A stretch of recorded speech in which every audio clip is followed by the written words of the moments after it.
Hello, everyone. My name is Miguel Myers. Welcome to my horror confessional, where every week I'll have a guest come on and talk about one classic horror movie that they haven't seen and why.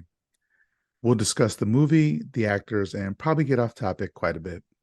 Once I believe they are properly atoned, I will absolve them of their horror movie sin. Today in the confessional, we have Ravven White. Ravven is a queer Gothic poet and novelist. She dabbles in mystery and magic and spends most of her nights reading books or scribbling crazed stories from her pen.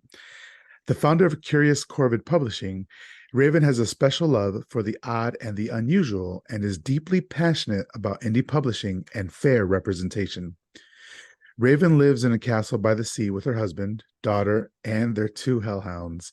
You can usually sense her arrival by a curious flapping of wings. Ravven, welcome to the show. Hi, thank you so much for having me. I'm so excited. Yeah, me too. First of all, that's probably the best bio I've read. Thank you. That's a lot of fun. Yeah, so let's get right into it. Curious Corvid Publishing. Could you tell Yes. me a bit about it? Yes, absolutely. So that is my fever dream come to life. It is my own publishing company. I started it 3 years ago, and since then it's gone grossly out of control in morbid and macabre ways. We publish spooky and gothic romantic kind of literature. Okay. And is that the reason why you created Curious Corvid because you wanted to publish that? Like, was that a niche that you felt wasn't being represented? So I started Curious Corvid Publishing partly because of that, and partly it started off kind of selfishly actually, because I started out writing poetry collections based on my childhood trauma. And I wrote to kind of work through it, and then I also was hoping I could like help people. But when I started like getting looking into publishing, I was afraid there just wasn't a space for me to exist. So I created my own space for myself so I could publish my own work. And by the time I had kind of started doing that, I had become a lot more involved in the indie community, and I started really learning about indie publishing as a whole. And so I ended up opening my house up from there to work with all of the people that I had met in my community. So it kind of started out selfishly and then just exploded. That's the best way. That's the best way. We've actually had one of your published authors on. We've had Grace R. Reynolds on, and she wrote Lady of the House, Yes. which I picked up when I met. I bet. Sorry, I met both you and her at the same time at Ghoulish Book Festival this past year, or when maybe it was. I don't remember if it was earlier this year or last year. It's been a while. It feels like a Uh, lifetime yeah, ago. but I think it was this year. But yeah, so I met you guys there, and I was talking to Grace about her book, and it seemed so out there, like a poetry collection slash like recipes, like but also with like a through story throughout of it. Like Yes. it was really great. I really enjoyed that. So it seems that you're publishing like things that other publishers just don't take chances on, right? And I I like think, to think so. I like to yeah, kind of call us like the house of rejects. that's cool. That's great. So you're, what do you think when you decided to like start writing poetry, dealing with childhood trauma, um, did you find that like horror or gothic was kind of like the natural progression into that? Yes, absolutely. I grew up reading like very classical literature like Charles Dickens, Edgar Allan Poe, Nathaniel Hawthorne, the Bronte sisters, Jane Austen. And so I kind of had like this nice mixture of like spookier type stories like Wuthering Heights, favorite book in the world. Love that. It had a indelible imprint on me as a young teenager, and it carries over into my work to this day. So that kind of like horror romanticism basically was a really fun outlet for me and my emotions. It just kind of created this safe space where I could examine all these kind of terrible things, but also um kind of put a filter on it to distance myself from it. kind of Yeah. make it a little more palatable too, I think, for other people. Nice. Okay. Yeah, I like how you put that because I think a lot of us, myself included, do have childhood trauma. When we think about being able to distance ourselves from that, that sounds great, Yeah. but also like being able to help others by like putting it out on paper and all that. So how did it feel to you when you like when you expanded outside of yourself and you were able to publish other people and you're seeing that like for what was the first book outside of your own writing that you were able to publish through Curious Corvid? The first book I ever published was Poems to Read in the Rain by Jennifer Gordon. And it's Mm, a mixture of very melancholic, reflective, meditative kind of poetry. It kind of examines life, and it's divided into these different sections that you would walk through in your own life. And it was absolutely terrifying. I was so afraid of getting like absolutely anything wrong. I was mm, very stressed and just, you know, worried about everything because it was my first time handling somebody else's, work. But Jennifer was lovely to work with. She was so kind and gracious. It's her first time publishing too. So we kind of were able to just create something that worked for us in terms of communication and book launch. And um, when we got our first book in the mail, it timed out perfect because she got hers and I got mine. And it was just like this. I don't think there'll be anything ever quite like that. But I must remember holding it in my kitchen and I was like, I made this. Like yeah. I helped somebody else make this. Like it was it was kind of a surreal moment for me. And it still is every time I get one. And I have one of all of my authors' books naturally. And I keep them close to me so that I can look at them whenever I'm feeling discouraged about anything. But helping people kind of achieve their joy and get their book out there has been the most fulfilling thing I've ever done. Like I feel if I was ever to like have like a specific purpose for being here, I think that that was it. Yeah, that sounds great. So I know my friend Max Booth, him and Lori run Ghoulish Books. He's a writer as well, but he publishes as well. Now he runs a bookstore and all that. And obviously, like if people don't know, like I'm on the Ghoulish podcast network now, but he talks about how much work it is to publish and also be a writer. So for you, I mean, I'm sure you've seen or found that being a publisher has cut into your writing time a lot. Significantly. How do you deal with that? How do you kind of balance the two between being a publisher and wanting to, give all your time and make sure that, your writers get the very best of you, and then also you being able to get what's inside of you out on paper? Like how do you balance that? Honestly, I'm still trying to figure that out. I I have ADHD, so I tend to like hyper focus on things, and so especially if I'm working on like a book launch or preparing a book in some way, I'm like that's literally my life. And so separating myself from that and kind of making sure that I take time for my own work is a work in progress. I Yeah. try to write like I don't expect myself to write every day, but I do try to write a couple times every week or do some kind of promotion for my own books too. But it is hard. It is really hard. And sometimes I feel selfish if I take time away from the business to just focus on myself. So it's not a balancing act I'm very good at yet. Well, I mean, 3 years in, I mean, that's you're very, very early on.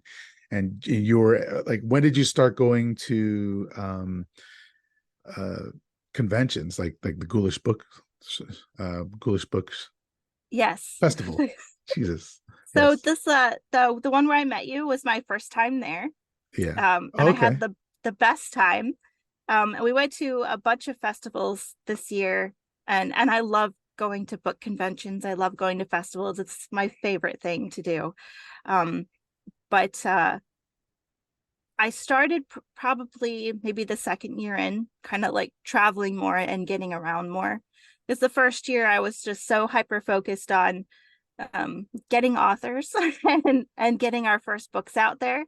And then the Mm. second year, I was like, okay, so now we have like the foundation of people and we have some books. So now we have to spread it around. Yeah, get the audience built up now. Yes. That's cool. What do you see as like when you're meeting people at these conventions, what's the thing that they're most excited about? Like when they see your table and they come up, not specifically a product or a book or anything, but maybe like do they say, "Oh, I've been looking for you guys. Like I've been looking for this type of energy," that sort of thing. So one of the first festivals we ever did was the LA Times Festival of Books. And it is a huge festival, and there are thousands of books and hundreds of vendors. It's very intimidating to be a small press there. But one of the things that really stood out to me that I will never forget is how excited people were for our queer representation. And Mm. we had so many people in the queer community come to our table and so excited because we have so many either queer authors or queer titles, and that our stories are so inclusive. And as a queer person myself, that was really validating and important to hear. It was something that was really important to me when I started my press, was that we incorporated a lot of like queer stories, and did it correctly. So I think that's something that we have going for us that is really cool, is spooky queer stories. Yeah, that sounds awesome. That sounds great. Okay, so um, let's get a little bit into your background. So, with horror, is that something that you grew up liking, or is it something that came later on? Will, did your family read horror literature or watch horror movies? Did you have a friends group, that sort of thing? So actually, I grew up in a very conservative Christian home. So Okay. I didn't have access to anything really horror or horror adjacent. Okay. But after I left my my home when I was a teenager, going into college, and I started becoming more worldly, I started meeting friends who were kind of more into the horror scene, and they started introducing me to like soft horror, the like one thing most people grew up with are like the Goosebump books, right? Mhm. I didn't have those when I was a kid. I had them when I was like in college. Okay. So I kind of started getting into horror through that, and I already had kind of a love for horror in a way because of, you know, I had read some H.P. Lovecraft when I was growing up, and Edgar Allan Poe, and the Bronte sisters, Wuthering Heights, and things like that. But didn't really get into the horror scene until I was much more of a young adult, really. Okay. And so it sounds like you made your way to the horror scene through literature, not Yes. so much movies or TV or anything like that. Would that be accurate? Yes, that is very accurate. I'm a terrible person to ask about movies. Mhm. I'm very behind the times and everything, mostly because I just grew up so sheltered. And so people will say, "Oh, have you seen this?" And I'm like, "No." And my current friends, they refer to me as the uncultured one. Okay. So then, I mean, one of my questions is, how did this particular movie pass you by? And for a second, so everybody, and you clicked on the podcast, you know which one we're going to talk about, but Raven is here to confess her horror sin of never having watched The Silence of the Lambs from 1991. Is that correct? That is correct. Okay. And how did this particular movie pass you by? I had heard of it, but I'm always a little bit intimidated by movies that are kind of like really close to life and like things that could happen for real, Yeah. Yeah. you True know? crime sort of stuff. Yeah. I'm Yeah. always, very intimidated by things like that because uh it there's that you're watching it and you know that it's not real, but then in the back of your mind you're like, but it could be. Right. And in a lot of ways, it has been. Yeah. And I just find that very unsettling. So you're like, no, thank you. I send it back. Give me my ghosts, my demons, my anything else. Yeah. Yeah. I could see that. Like, um, I don't, yeah, I don't, I'm a non-believer in kind of all aspects, and I don't believe in ghosts. And so, I mean, I would love for them to be real because I love spooky and creepy stuff, but that's just my viewpoint on it. So I'm cool with all of that. But like the true crime stuff, like I used to listen to some true crime podcasts, but it was just getting too much. I was like, I'm gonna cut that out, because like you were saying, a lot of this stuff is based on stuff that happened in real life, like Yeah. with the serial killer in this one. There's spoiler alert and trigger warnings, right? Like there's a lot of violence against women in this movie, Yes. and specifically with like a skin suit and all this sort of stuff, and like that was modeled after, I mean, could be modeled after like Ed Gein, right? Like that's something that he did, and the other serial killers. So it's like that's like the terrifying thing. Like Draculas and zombies and all that sort of stuff is it could be fun, and if done right could be terrifying, but like this shit is the really Dracula is terrifying. like less likely to move next door. You know, Yeah, the real exactly. monsters out there are just us humans. 100%. So before we get started talking about the movie, could you let everybody know where they could follow you on social media, how they could support Curious Corvid? Oh, before I do that real quick, Curious Corvid, could you please explain the name? Oh, um, so the Corvid part is the family name for crows, ravens, blue jays, rooks, all of that. So that's their family name. And I just really loved that whole idea of like having like a group name, even though we're all different under the umbrella, we still belong. And curious because I really love alliteration. And so I wanted to use Corvid for sure. And so I was at work going through words to see like what sounded good. And I said, Curious Corvid. And I was like, oh, snap. So I Googled it to see if there was anything Curious Corvid. Hmm. And there was one small business in Colorado, but it didn't have anything to do with books. So I was like, okay, we're gonna go with Curious Corvid Publishing. Nice. I love an origin story. That's great. But I do like love the idea, like you said, about the corvids being a name for a family of types of birds, and you having different types of representation under your publishing company. I think that's beautiful. That's really I, beautiful. I love to say that we may be different species, but we're all part of the same family. Yeah, that's great. It's cozy horror. That's a It's cozy horror. okay. So yeah, if you could please let everybody know how they could follow you, how they could support Curious Corvid Publishing, all that sort of stuff. Sure. You can follow us on Instagram at Curious Corvid Publishing, or you can follow me at Ravven White. And then we're also on Twitter at Curious Corvid P or at I am Ravven. And we are also we have our YouTube channel, which is Nights with Ebon Pinion, which is our podcast. Okay. And you have a Discord as well. Oh, that's right. Yes, we do. We have a Discord. It's called the Curious Community, and it has lots of really fun people in it. Yeah, and We do like, I'm sorry, go ahead. oh no, we do all kinds of like writing, different writing stuff, but we also have like gaming channels, and we do movie watches and stuff together. So it's just a fun little family thing. Yeah.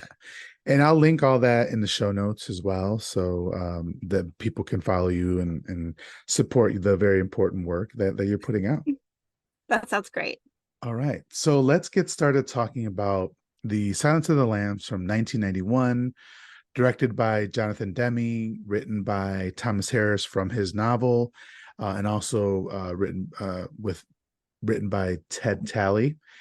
And it is starring the incomparable Jodie Foster, Anthony Hopkins, and a bevy of other actors. But let me see here real quick. So Jonathan Demme ended up. So not only did he direct this, he also directed Philadelphia, The Manchurian Candidate, Rachel Getting Married, that sort of stuff. And then Ted Talley also wrote Red Dragon, which came out in 2002. So he did a bunch of this stuff. And this Silence of the Lambs ended up sweeping the Oscars that year, I think 1991 or 92, whenever they were up for the Oscar for like best director, best actress, best supporting actor, best best movie or whatever. But it doesn't come without controversy. Silence of the Lambs was a very controversial and still is a very controversial movie. It deals with a lot of anti-trans, a specifically anti-trans character people have seen, and so in discussing this movie, there's going to be things that come up in it that are very problematic and really backward thinking, or just an old way of thinking. Yes. But unfortunately, we have to, in discussing the film, we'll be talking about it. If I'm going to try my very best. I am not a part of the queer community, but I'm going to try my very best to discuss the movie. And if I should perhaps make an error, please understand I'm not doing it out of malice. I may have just misspoke, so I apologize about that. Okay, so the movie starts and we're in Quantico, Virginia. Raven, before we get started, did you know, because the Silence of the Lambs kind of is ubiquitous in the culture, like for things specifically like the Buffalo Bill character, and like it had been used in like comedy and like late night host jokes, and like in Living Color making fun of a specific scene that we'll get to. So I feel like it was in the culture for a long period of time. It still kind of is, like it puts the lotion on the skin, that sort of thing. So what did you know about this movie going into it? I definitely heard references to that scene and that famous quote. I had friends that would say it, or they would say like that really creepy hello Clarice. To be honest with you though, I really didn't. I kind of knew like the context of the movie, but I did not know the content, if that makes sense. So I had kind of a general understanding of what the movie was about, but I was not actually aware of. I'd heard people say that it was transphobic and that had harmful dialogue in it, but I did not actually know what that was in like specifically, because I'd Right. never watched the movie, and I'd never even like read a summary of it or a synopsis. So Okay. so that was surprising for me to like really see what was happening in the film. Yeah. And so I forgot to ask you, we know why you didn't watch the movie, but or why it had passed you by, but why do you feel like this was the time now that you wanted to watch it, that you wanted to take it off the list of move it from this column to having watched column? I get so criticized. Because you're uncultured. It's like I feel like it's like a cultural staple. Yeah. It was important film for its time.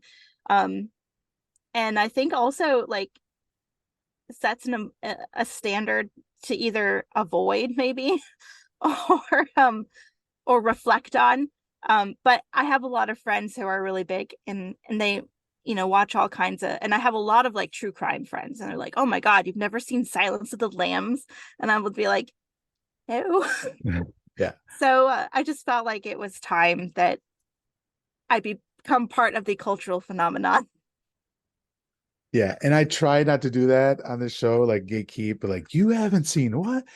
But trust me, Raven, in my head, I'm thinking it. I'm thinking. Okay, so real quick, just a quick synopsis of Silence of the Lambs. It's a young FBI cadet must receive the help of an incarcerated and manipulative cannibal killer to help catch another serial killer, a madman who skins his victims. So, so we're in Quantico, Virginia. When I hear Quantico, I don't know if it was before this movie or it's because of this movie, but when you hear Quantico, or just in pop culture, in other like crime movies, you hear Quantico, you think FBI. Yes. But I didn't know that Quantico was a city. I did not know that either. Yeah, I thought it was like that's what their building is called, or their campus is called Quantico, So I was like, oh, okay. So I've seen this movie maybe 4 or 5 times now, but I always forget when that first pops up. Oh, Yeah, Quantico's it. Can you imagine just living in Quantico as just like a family of like four just living in Quantico? That seems weird to me. I feel like it would be you'd just be like on edge all of the time. It has a very ominous sound to it. Right. Yeah, exactly. So then we meet a young woman who's running. Oh, first, real quick, I'm scatterbrained. I apologize. The first thing that I notice is that we see Jodie Foster getting top billing over Yes. everybody else, which I loved. I love to see that because Yes.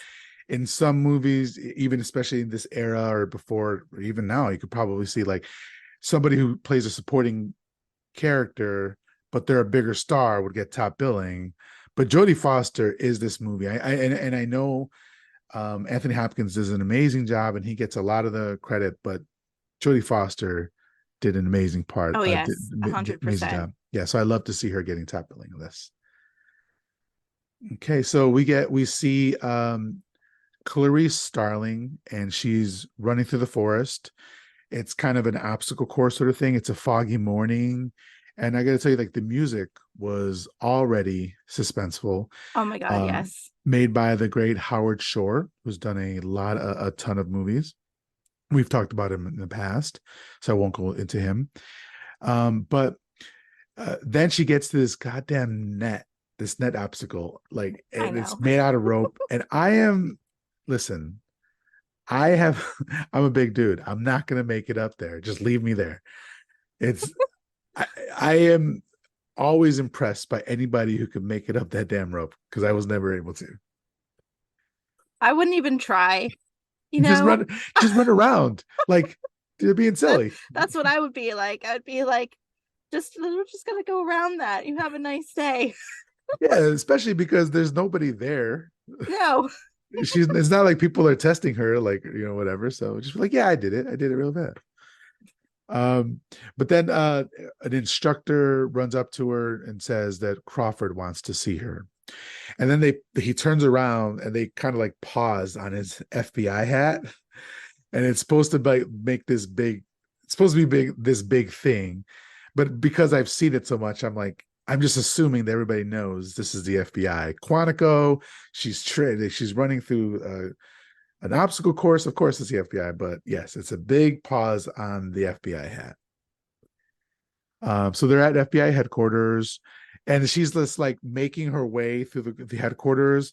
She goes through like a class that's like training on guns. She didn't need to walk through that. That was just for our sake, so we could see A that hundred percent. they don't just have a hall randomly with people, you know, loading and unloading guns. You have to walk into a Just it's so specific class. casual, Yeah, Just exactly. just you're just walking by the targets today.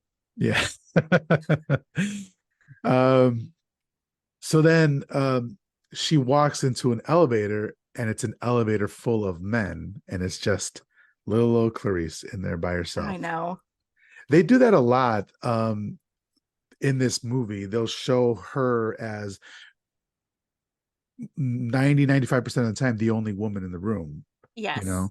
Um And they yeah. specifically frame her with men who are significantly larger than her. Yeah. Yeah, Like exactly. when she got into that elevator, I was claustrophobic for her. I would have been like, no, I would have waited until the next elevator. I would Yeah. not have even gone in there. Yeah, and that's the thing about it is that they're all FBI trainees. That should be the safest place in the world for her, right? Yes. But inherent in men, wire men, inherent in that is that she's in danger. Even Mm-hmm. in a building full of men, she's still in danger. A building full of men who are authority figures, like she's in danger still. I thought that Yes. was so like they showed you and didn't tell you, right? Yes. And it was great. I thought it was a great image.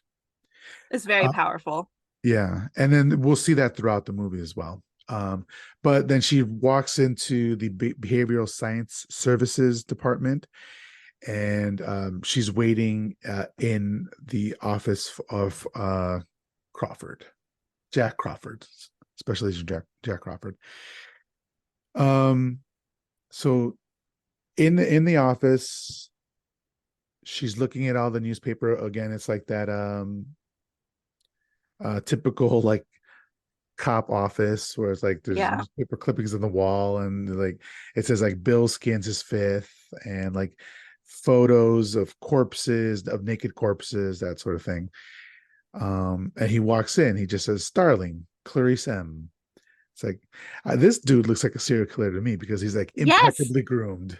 That's what I thought too. I was like, dude, there's something wrong with you. Yeah, because he is also extremely polite. I think there's like an interplay between good and evil, and he's like the good version of Hannibal Lecter, Mm. and Hannibal Lecter is like the evil version How I like, of yeah. Jack Crawford, Yeah, I totally see that. because they're both like impeccably like well mannered, right? Yes. But they still do mean things to Yes. her. And they're both very manipulative to her. Extremely manipulative. Yes. Yes. And Yeah. condescending. And condescending. Yeah. Yeah. And like treat her like, and they just use her for what they need, Right. and then like throw her away, and just like and like Jack Crawford even does it, like he just stops involving her at one point in Hmm. what's happening, you know. So yeah, I was just thinking about that right now, like they're like Yeah, I the really yin like and that yang of themselves. comparison. Yeah. Yeah. So he says that he's been looking at her, she's in the top quarter of her class, but so we're finding out she's still a recruit, and he has an interesting errand for her. And he says that he remembers her from a talk that he gave, and that she grilled him on the Bureau's civil rights records in the Hoover years. And I feel like at this point, they're trying to acknowledge that the FBI hasn't always been seen as the good guys. And, but like for me, it's still a reminder that they're cops. And for me, it's always a cab all day, every day.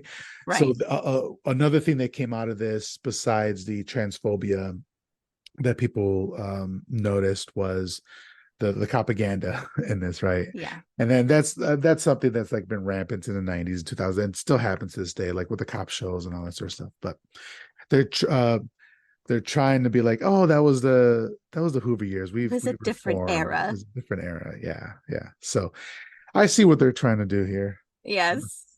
We're the So good guys now. yeah. So then he says that he knows that when she graduates, or she asks, sorry, he asks her that when she graduates if she wants to work under him, and she acknowledges that. And that he says that they're currently in the process of interviewing all the serial killers who are now in custody for a psycho-behavioral profile. It'll help in unsolved cases. He said most have cooperated, and then he asks her if she spooks easily. And she says, no, not yet, sir. So he's like, only one hasn't been cooperative, the psychiatrist Hannibal Lecter, Hannibal the Cannibal. So what did you know before this, going into this, about Hannibal the Cannibal? Like, have you seen any of like the spin-offs, or the TV show Hannibal, or anything like that, or like the iconic view of him in the jumpsuit and the mask? Like, Yes. yeah, okay, I'm sure you're familiar with that, right? Yes, You I can't escape that. definitely know like the imagery of it. I did watch like a couple episodes of the TV spinoff. Um, I don't know why I never went back and finished it, to be honest with you. I think it was just life. Yeah. But I did know he was a cannibal.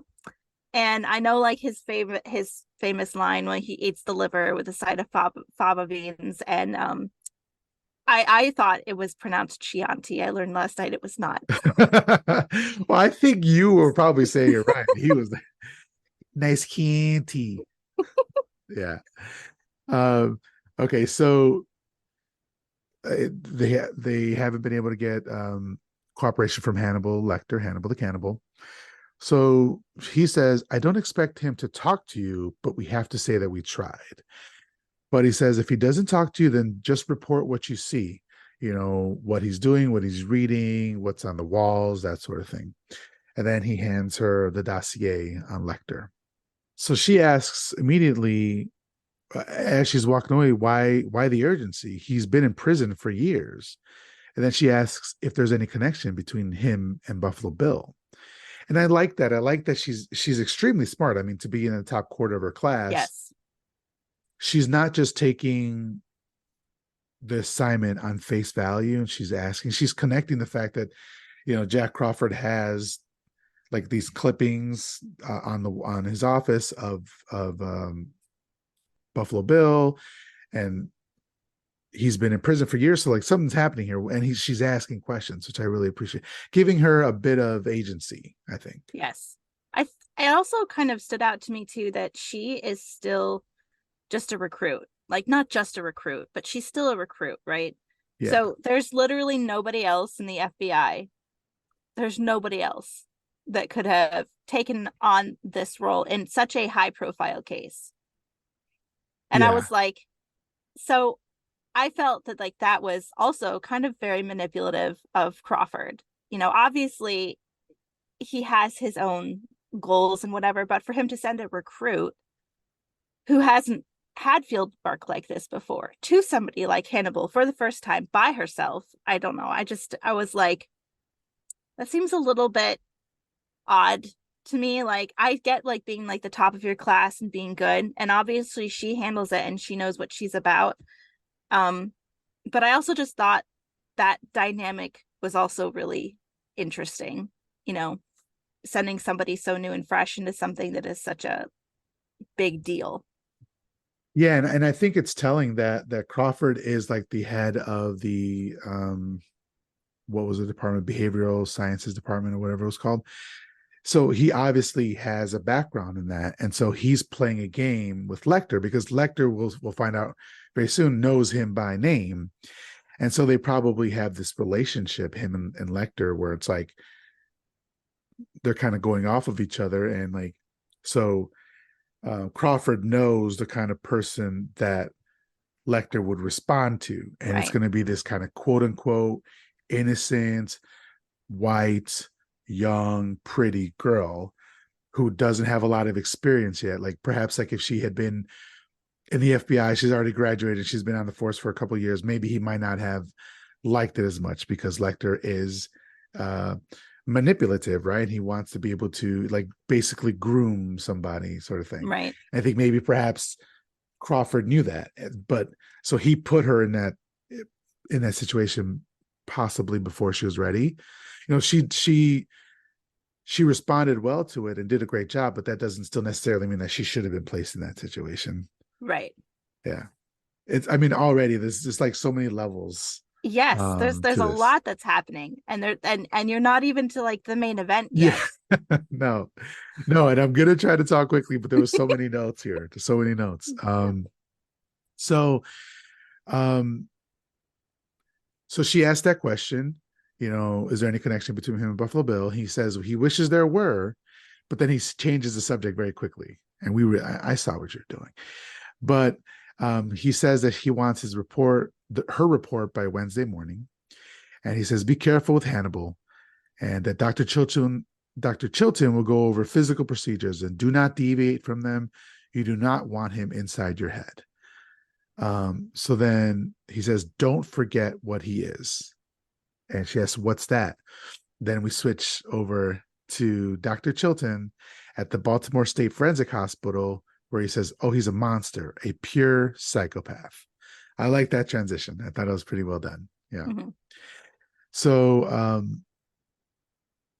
Dr. Chilton says that from a pure research from a pure research point of view, he's our most prized asset. And immediately I could tell this guy is going to be a pompous asshole, like a Mhm. prick. It's the hair for me. It's the hair Oh that's my God, yes, the hair. It's it's like literally like a it, pompadour or something. It's yes. It's like what a great metaphor for your ego, my dude. yeah, his hair is as big as his head. What did you think when you first saw Dr. Chilton? Laughed. I was like, who's this guy? Is Oh my God, but I knew. I was like, okay, so you're gonna be like the egotistical bad guy who probably does shady stuff to his patients behind the screen. I Mhm. see you. Yeah. And that was actor Anthony Held, Heald, Held, perhaps. I think he did a great job as Yes. Dr. Chilton. As soon as I saw his face, I was like, I do not like this man. Mm-mm. Mm-mm. And he did not change my mind throughout the movie. So he did a great job with that.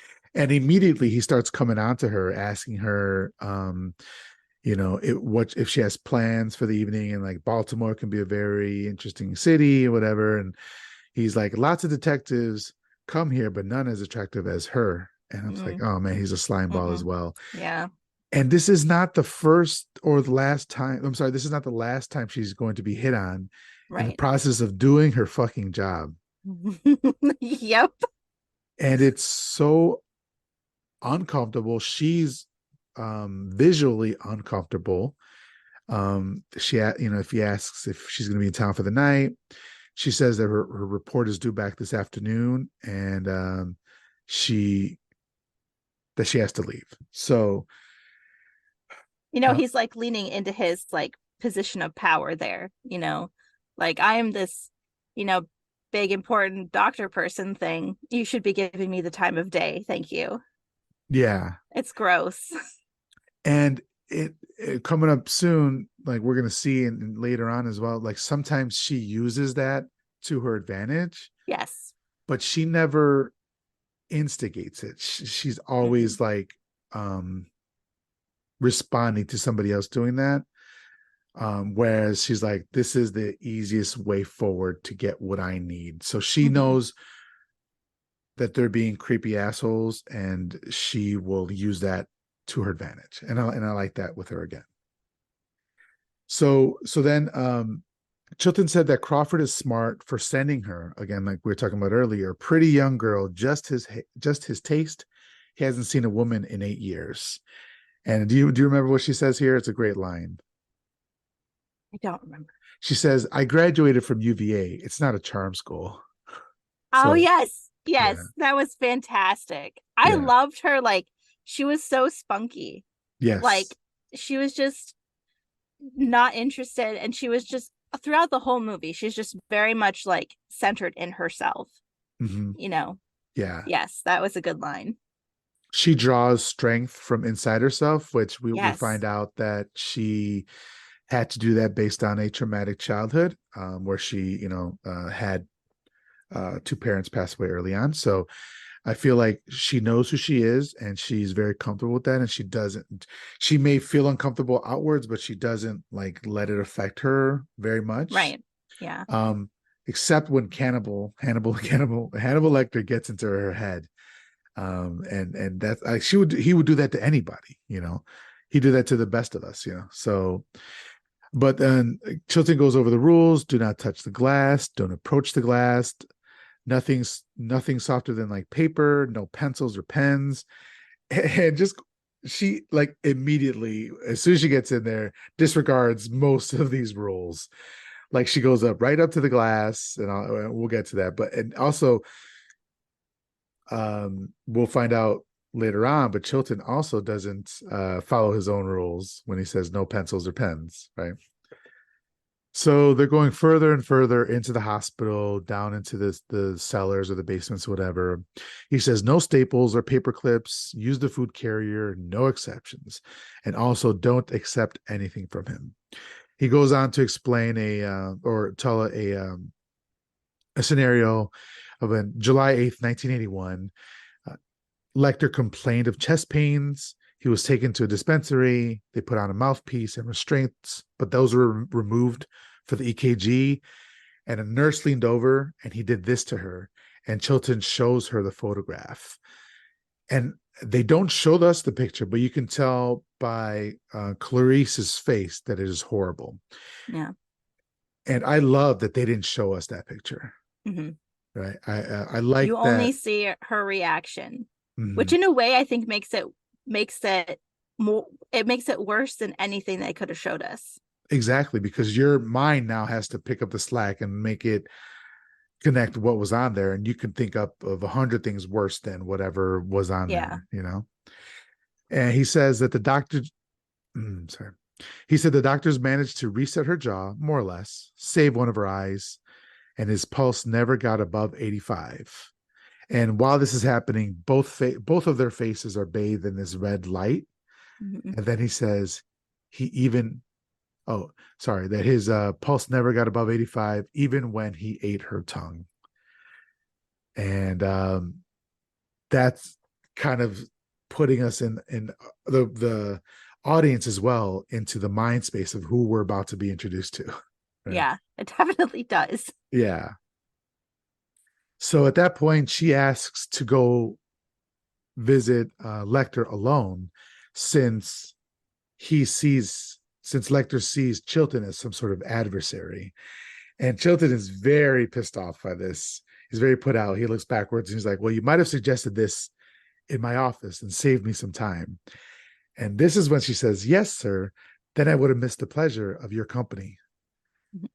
Which, again, she's using, like, he was coming out to her earlier. Now she's Right. using that to her advantage here. I was thinking it comes off as a bit playful, but also she's telling him to fuck off. Yes. I love that interaction because we're watching it. We know exactly what she's saying. But somebody like him, he probably wouldn't acknowledge that. He would probably take it as, oh, she likes being around me, that kind of person that is just like, they deep down they probably know it was an insult, but their ego won't let them believe that. Yeah, exactly. And then so we are introduced, we see the couple security guards there. And one of them, he introduces himself. He says Barney, and I like Barney. Barney seems warm, and he's like trying to make her feel at ease because, again, she looks around and she realizes she's almost like in this dungeon. Yeah. With bars up everywhere, and she's again the only woman down there. And so I felt like Barney was trying to make her feel comfortable. And she looks around and there's guns everywhere and stuff like that. And he tells her that he opens a gate and says he's past the others, last cell, keep to the right, and then he locks her in. And you could tell she's very nervous. I would be fucking nervous. I would be terrified. I don't know how I would feel going into there. I probably wouldn't go. I don't know. Would you do this? Would you go? Oh, I think I don't know, honestly. I do have terrible self-preservation though, so I probably would, but I would be very, very anxious and incredibly nervous. And she keeps her composure, right? She is not, you don't read anything on her. I would be a mess. All of my tells would be out there. Right. And so as she's walking away, Barney says, I'll be watching, you'll do fine, which I appreciate the sentiment. However, we see something happen to her a little bit later that Barney couldn't have helped with, and then B, how quickly Hannibal can turn and injure somebody. Like, so I would prefer you to stay right by me or something, Yeah. That's just me. That's just how I'm feeling. But she walks past the creeps, and one of them, Miggs, says something very revolting, and says that he can smell her. I'll just say that. Right. So then we see Dr. Hannibal Lecter, waiting for her, standing straight, creepy as fuck, like looks absolute, like well groomed. Again, like he looks like the Yang version of Jack Crawford when he walked in, impeccably groomed, standing up straight, all that sort of stuff. And she introduces herself, and so he's like, "Oh, are you with Jack Crawford?" And he asks for her credentials. She shows them, and then he asks for her to get closer and closer, and he's just staring at her eyes, this piercing glare. I don't know, it was affecting me. I was very You? unsettled. I was deeply unsettled. I was like, just blink and just stop. Yeah, just blink once, let me know you're human. Yes. It was deeply unsettling and such a power move too. Yes. Yeah, and there's other yeah, there's so many power moves in this movie. And even Yes. later on at the last scene, there's a power move when we'll get to it, but involving when he goes look for the business card and finds it. So there's like power moves, and in this one she relents to it, right? Because she walks closer to the glass. But later on in the movie, she doesn't relent to it. And I think perhaps like she's like, oh, I already went through this with Hannibal Lecter, and you're not smarter Right. than Hannibal Lecter. So, but so she walks close to the glass so he can see it, and he says, "Oh, that expires in 1 week. You're still a student." And he asks her to repeat what Miggs said, multiple Miggs. What did he say to you? And she repeats it. And I felt like he was testing her. He wants to make her feel uncomfortable. He wants to get her, off of her feet, just like feeling unbalanced. And I think he does do it to some extent, a little bit. Yeah, Um, well, no woman wants to like repeat an insult that has been hurled at her, especially when it is like so deeply violating, you right. know. And I, so yeah, I when and the way that she like says it back to him, it's so matter of fact, right? And so yeah. she's giving him what he wants, but also trying not to at the same time. Yeah, yeah, that's true. Like purely like in a medical sense. She's like saying Yeah, like in a like yeah. medical sense sort of thing. Um, and then once she repeats it, he says, "Oh, so he says, I myself cannot," implying what Meg said earlier that he could smell her. And then I said to myself like that wasn't necessary, doctor. It Like was not necessary. he prides himself on being very like having manners and being like having good breeding for the lack of a better word. Yeah. But and then he does He says like things like other that, and I'm like, that just you didn't need to do that. That was yeah just uncalled for. uncouth, just like Yes. yeah, very out of pocket, just a very out of pocket shit. But so then he goes and sniffs the air. So there's holes in his glass, this glass kennel cage Cage, that they have yeah. for him. Yeah, there's holes in it so for him to be able to breathe. And he puts his nose up to smell, and he says that she wears Evian skin cream and L'air du Temps sometimes. Um, this is very unsettling to me. Like we're dealing with an absolute monster. Like so they were correct when they're Yes. saying this. Like how he knows this I is I know. never Like understand. out of all of the perfumes and skin treatments, you just happen to know exactly what she's wearing. Like, how much of a freak are you? Yeah. Like, that's And just it, gross. and I like the touch of like that she sometimes wears that perfume because maybe it's on her jacket, right? Because the perfume stays on the jacket, but maybe she didn't wear it on the actual clothes today. And that's why he's like sometimes, which just goes to the level of like cr- creepiness that he is or whatever. Yes. So she asks about his drawings, and she says that they lend us your view on this questionnaire, and she's like so proud of herself for how she brings it up. And he's like, no, no, no, you were doing so good. You were being receptive, you were being courteous. We had established trust. And then you do this ham-handed segue into the questionnaire. And so he was kind of disappointed in her in that, right? But again, everything he says is manipulative, Right. right? Not one thing he says isn't, and then also it's trying to get a rise out of her as Hmm. well, right? And he's So definitely not going to admit, like, even if, even if deep down he thought she had done it well, I don't think that you know, he's gonna want to like keep that power and that control. So even if she does do something well, I feel like he would still find a way to criticize it anyway. yeah, yeah, exactly. Because he's not going to give her his job is all like breaking her down mentally, Yeah. right? It's a mental game with him. He asks about Buffalo Bill, like why the name, and she tells him it's because he likes to, or he says, is it because he likes to skin his humps? Or no, that I'm sorry, the name came from like the Kansas City Police Department, whatever, and they say that Right. he likes to skin his humps. Um, so they say it excites him most he says that most serial killers take a trophy, um, but she says he didn't. Hannibal didn't, and she says, "Yeah, you ate yours," and he kind of smiles at that. He likes that. So that's when we're like, oh, so the cannibal name is actually real. It's not just like rhyming thing, you know. Right. So she sends the questionnaire through, and he's like looking through it, and he's like laughing, scoffing, oh, this blunt little tool. And then he like just turns on her. He's like, you got this good bag, cheap shoes. You're a well scrubbed rube with good taste.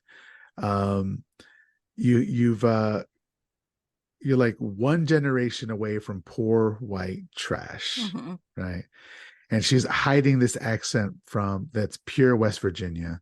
Was your father a coal miner? Did he stink of the lamp? And then he's talking about like these tedious, sticky fumblings in cars, like dreams of getting out, all the way to the FBI. Like he dragged her. Like he wasn't Yeah. right about a lot of it, but some of it he was right about. And so that was like, her cheap shoes and stuff like that. It's like none of He this just is, went for it. yeah, very rude. Like this is Hmm. not you just you pride yourself on not being rude or having good manners, but all this was rude. Yeah. So um she says that's you're really good, you're really powerful. Are you strong enough to point that high powered perception at yourself and take the survey? And so she's again staying professional, staying calm, not letting him disrupt what she's there for. And then he says that a census taker once tried to test me. This is what he says, that line: I ate his liver with some fava beans and a nice Chianti. I thought it was, how did you pronounce it? Like Chianti. I Chianti, thought right? that's what it was. I think that's what it is too. It's not Chianti. It can't be. There's no way that can't be. And then he like hisses, like, Yes. or And he does does this like this like, weird tongue thing. yeah. And I was like, what is happening here? That's just I was not I was like very like this is terrible and I hate it. Well, I like that, like you said yourself, that you've heard that line and perhaps you've seen it Hmm. multiple times, like, and it's so ubiquitous in our culture now. But even knowing that, when you see it for the first time, you're like, Jesus Oh yeah. Christ. It was like having the full context of it and the build up to when he actually says it. It was terrifying. Yeah. And like this like almost like animalistic reaction that he has, when he's like hissing and flicking his tongue and stuff. It's just like I don't know. You have like when you first walk in and he's like all composed and he's standing straight and they have like this civil conversation and then he like devolves into like this moment and it's just very unsettling. Like how could you be one thing and then just be like so disturbed, Yeah. It's, Yeah. it's not I was not a fan. It's like Hannibal is like the skin that he wears to be outward presenting to other people, to like society.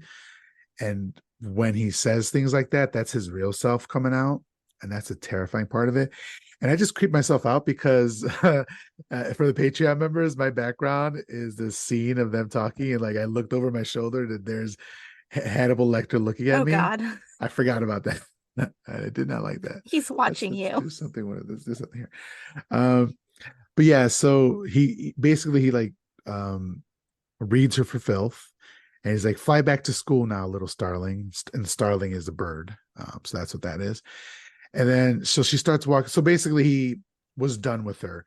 And if what Miggs didn't do, if that hadn't happened, I think that would be the end of the story, right? But so she walks away, and multiple Miggs is pleasuring himself in his cell, and he just has a regular cell, not a glass cell. Then he throws his sperm in her face, Hmm. and I cannot believe 1991 that they showed this. I A- know. Absolutely disgusting. I feel Revolting. sorry for Jodie Foster. Like she had to like shoot that scene. I know. Terrible. It's disgusting. Um, and then so Hannibal yells for her to come back, And he says, I would not have had that happen to you.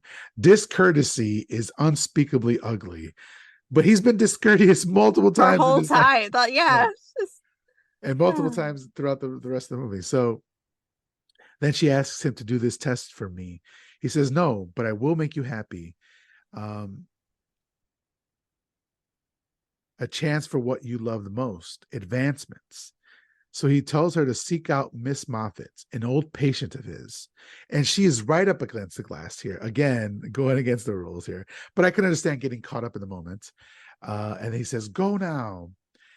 And she leaves and she's crying as she walks back to her car. And then we're taken back to, she's remembering as a child, her dad, who was a sheriff, coming home with this thick accent. We're going to assume that it is actually West Virginia. And then we're back into current time. So this is where we see that he was actually right about some things. that whole time when that was happening, I was, deeply cringing inside it, and I was wondering why no one gave her something to wipe her face or her hair. Like, Right. Immediately. Right. just That's what I'm it was just saying. very disturbing. Barney said that if anything happens, he'd be there. I I just got know, probably the worst thing to happen to me in my life happen. Where are you? I know. Barney, come on, man. Um, so then she's still running through drills. And she goes into a room, they're doing like a SWAT sort of thing, and she doesn't look in her blind spot. And so another cop, the instructor, like basically says she's dead. And then they're kind of going on like normal with the rest of her day. And then as she's talking to her friend, uh, Ardelia Mapp, played by Casey Lemons. Another woman cadet comes up, and then dudes are just looking at them like what are they doing here? Again, making them feel uncomfortable, Yeah. And then once they run past, the dudes turn around and they gawk at them. Yeah. Like, uncouth behavior indeed. Yeah, that's right. They were running. That's what was happening. They were running with her friend, and yeah, exactly. I forgot what action they were doing there. So then later on, she's researching Hannibal. And there's a microfiche scene. Love a microfiche scene. We don't see them anymore. I love them too. I've Yeah. always wanted to use one of those. Yeah, right. And nowadays, we'll see like internet sleuthing and like Google or It's not whatever. the That same. counts. I know it's not the same, but it's the same Yeah. energy. Same Yes. energy. Yeah. Same energy. Yeah. So then Crawford calls her again. Crawford calls her, I'm sorry, and tells her that Miggs is dead. And basically, she asks how, and he says that Lecter was whispering to him all afternoon, and that they heard Miggs crying. And then later on at night, they found him, and he had swallowed his own tongue. Like, is that even possible? I don't even know. So it is. And I know this because when I was a child, Okay. I read a story in which a character had swallowed their tongue and like in their sleep. And I was so like disturbed by that I went to my mom and I was like, there's no way this could happen. Right. And she said, actually, yes, you can. And you can reach in and you can pull the tongue out so that that doesn't happen, but you can swallow your own tongue and die that way. And so I've been terrified my whole life that like if I was like choking or coughing or like anything like that I would somehow accidentally swallow my tongue and that's how I would die. Jesus Christ. While you were saying, I was thinking, but still, you can breathe through your nostrils, but it's obstructing your whole Mm-hmm. airway. I'm assuming. Jesus Christ. Yes. What a way to go. Yeah, I think I'm done for the day. I don't want to go on. Thank you, Raven. I appreciate you coming on, but no, thank you. I send it There's back. some new trauma for you. Yeah, exactly. Um, so then Crawford says that she asks why, and he's like, he did it to amuse himself. So How terrifying is that someone could manipulate the person next to them into killing themselves? yeah. And the fact that he could have done it at any time that he wanted to, like, I know. but he didn't do it, but then he gave him a reason to do it. Terrifying. Terrifying. Yeah. So then she's doing research and she's like, there's no record of Moffat, but she says that Lecter's too smart to use something like look inside yourself, because when he was telling her what to do when he brought up Miss Moffat, he's like, look inside yourself. So she's like, he's not going to use a cheesy line like that. Right. So she finds a self-storage facility in Baltimore called Yourself Storage. Very I cheeky. thought that was very clever. Yes, I was clever. like, oh, that's dirty. And also, this is 1991, like years before Google. So she had to come up Yes. with that on her own, Yes. showing how smart she is. Yes. And so she goes to the facility and she's talking to the owner, and he tells her that it's been untouched for 10 years. The person prepaid for it for 10 years. So nobody's been there since 1980. But she can't open the garage door. She asks if he can help her or if her driver can help. And he's like, my driver detests physical labor. And this dude is an absolute character. Like, there was no reason to have this person like this, but they went for it, and I kind of loved it. I kind of did too. Yeah. So she's gonna do it herself. So she goes back to the car, gets a jack, and tries to open the gate that way, just enough so she can squeeze through the bottom. But Yes. before she goes all the way in, she does something very smart. Do you remember what she Yes. does? She gives the card to the guy and she's like, now listen, if anything happens to me, if I get stuck, if anything goes down, call these people. They know I'm here with you. And Yeah, I was like, that was smart, girl. that's smart, Because right? I was thinking that too. I was like, what if you get in there and it collapses? Yeah, Or like, what if something happens to you in there and you're stuck by yourself, you know? So that yeah, was really smart. and also, I felt like she was also telling him, people know that I'm here with you. Right. Yeah. They know I'm here. So if Yeah, anything happens to me and you don't, you don't do something or you let me die, you're going to be in really big trouble. really big trouble, Mister. So as she's going, she cuts herself, which is important, a little bit important later on. But she cuts herself, and inside it's jam packed with stuff. But we notice like this huge American flag draping something. As she walks closer, we realize it's kind of a car. It looks like it's a Rolls Royce, like this really like fancy 30s or 40s car with suicide doors, the ones that swing open like that. And again, the suspenseful music is here. Like, I'm on alert. Like, something's about to fucking I happen. know. And she uncovers a car and she goes inside of it, and there's a mannequin, and its head is missing and it's dressed fancy. And I was like, oh, okay. He's just like kind of setting a scene, but we're kind of safe here. But then she looks over and she notices something draped in like this red fabric, and she uncovers it, and it's a head in a jar. Yes. Were you expecting that? I was not. I wasn't sure what to expect. Now, I'm not a big fan of mannequins myself, so it's kind of like, oh, this is really gross. I thought, well, maybe she'd find like some pictures or something. I was not expecting a whole ass head Yeah. in a jar. Yeah. But it looks great. It looks absolutely It great. it does. It's preserved very well. Yeah. I think the first thing I noticed about the head though was the eyelashes. And I was Oh, like, those eyelashes are looking weird. And we realized later why. But I think that's the first thing that I noticed was the eyelashes on the head. I Because missed it. What's the thing they're with the fake eyelashes? eyelashes. They're fake eyelashes. Okay. Yes.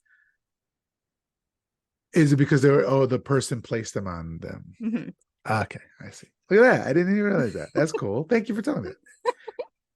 I wasn't looking at eyelash. I was looking at the whole grotesque scene, and Raven's like, she's killing with those eyelashes. All right, I see the priorities. So next, we're back at Hannibal Lecter's at the prison, and it's raining, and she runs through, and is it Barry? I forgot the guy's name already. The security guard is Barney. Barney. Barney? Barney, Yeah. yeah, Barney is waiting for them, and she says, "Oh, Hester Moffat." It was an anagram for the rest of me, Miss the rest of me. Very clever, very funny.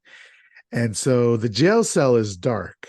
We can't see anything there, right? But Hannibal can't be seen at all. And she's close to the glass again. She's like sitting on her sitting on her butt, like cross-legged, right up against the glass, against the rules. And he passes her a towel, Which like she through the takes and which she breaks another rule. yes, take nothing, accept nothing from him. Yes. Like, That's who what I was knows? literally sitting there and I was like, girl, you're not supposed to take anything. Yeah. And like, who knows?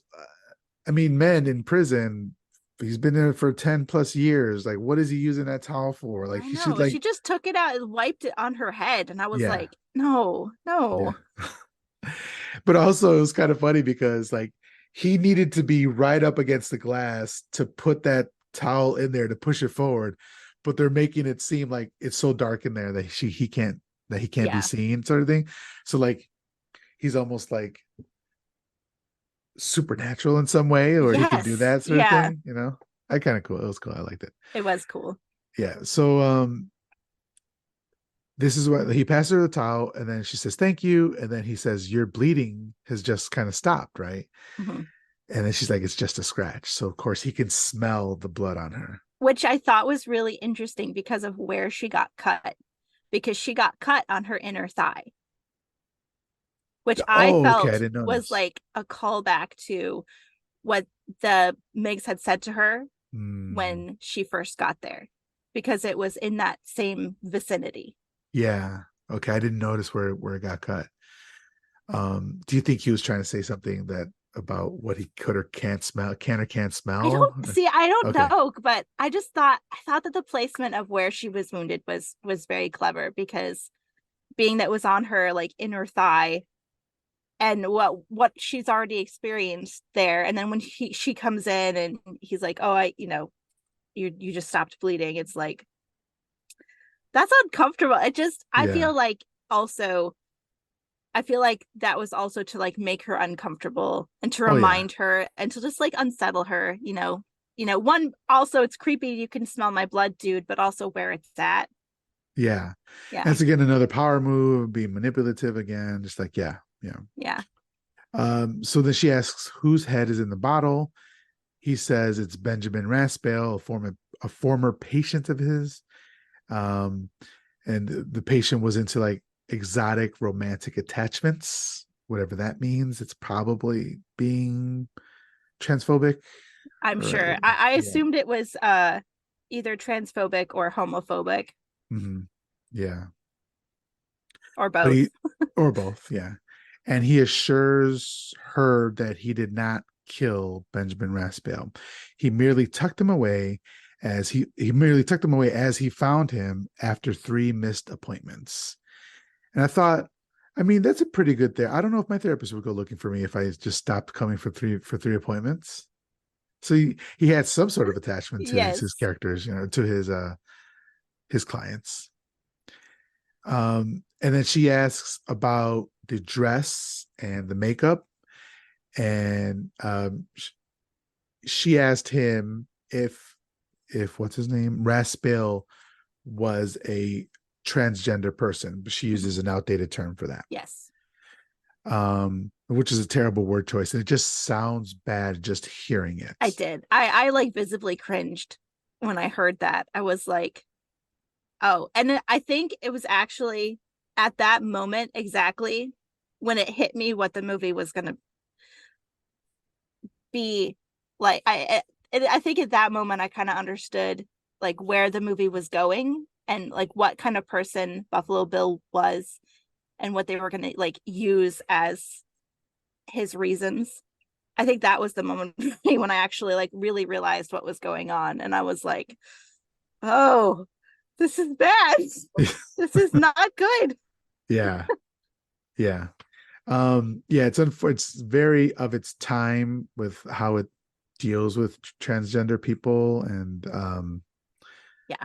that hasn't always been. I mean, even to this day, it's still people have just bad thoughts about, like, and bad feelings towards transgender people, and a lot of it could come from movies like this Hmm. that make their They villains. appropriate negative stereotypes. Yeah, yeah, which is probably the most hurtful thing, that because the director Jonathan Demme, at first he was like, no, no, no, that's not what we're going for, and he was like very defensive.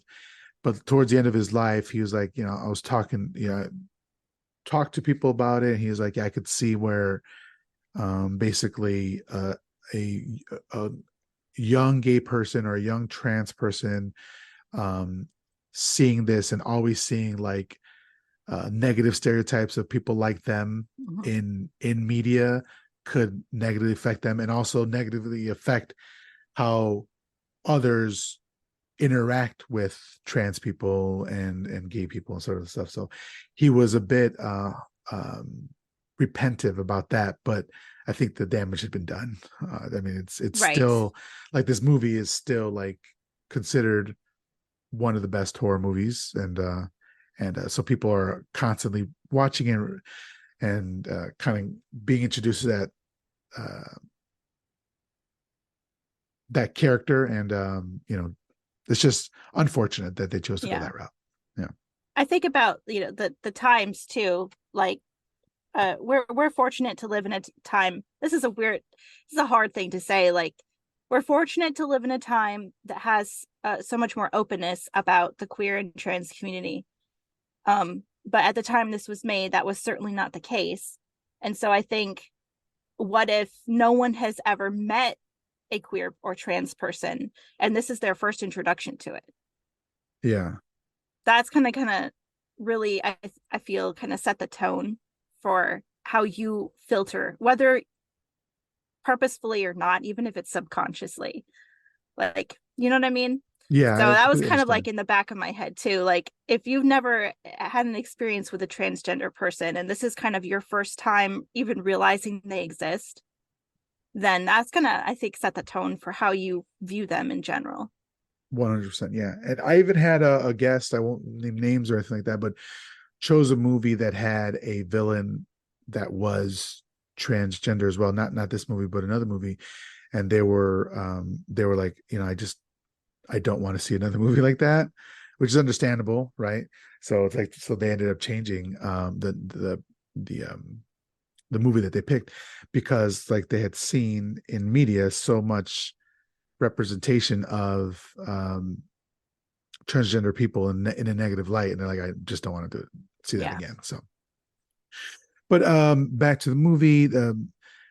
He says he's responding to the question of whether or not he was transsexual, and he says no, he was just manic depressive. And it was a fledgling killer's first attempt. So then he goes into asking if Sterling or Clarice thinks that Jack Crawford wants her sexually, and she looks like so disappointed in him. She's like, "Come on, like that's something that Migs would say, or something Migs would ask about." Mhm. Um, but again, it's just something that she has to deal with, and unfortunately, like as her career moves on after this case, whatever, the world in which we live with Clarice Starling, I'm sure that's something that she had to deal with her whole career. Yeah. And it's just like, I feel for the disappointment on her face. Yeah. You know, the way Jodie Foster reacted to that was just masterful, I think. I agree. It's definitely a letdown because he's supposed to be like this brilliant doctor, and that's what he's gonna go with. Like, disappointing.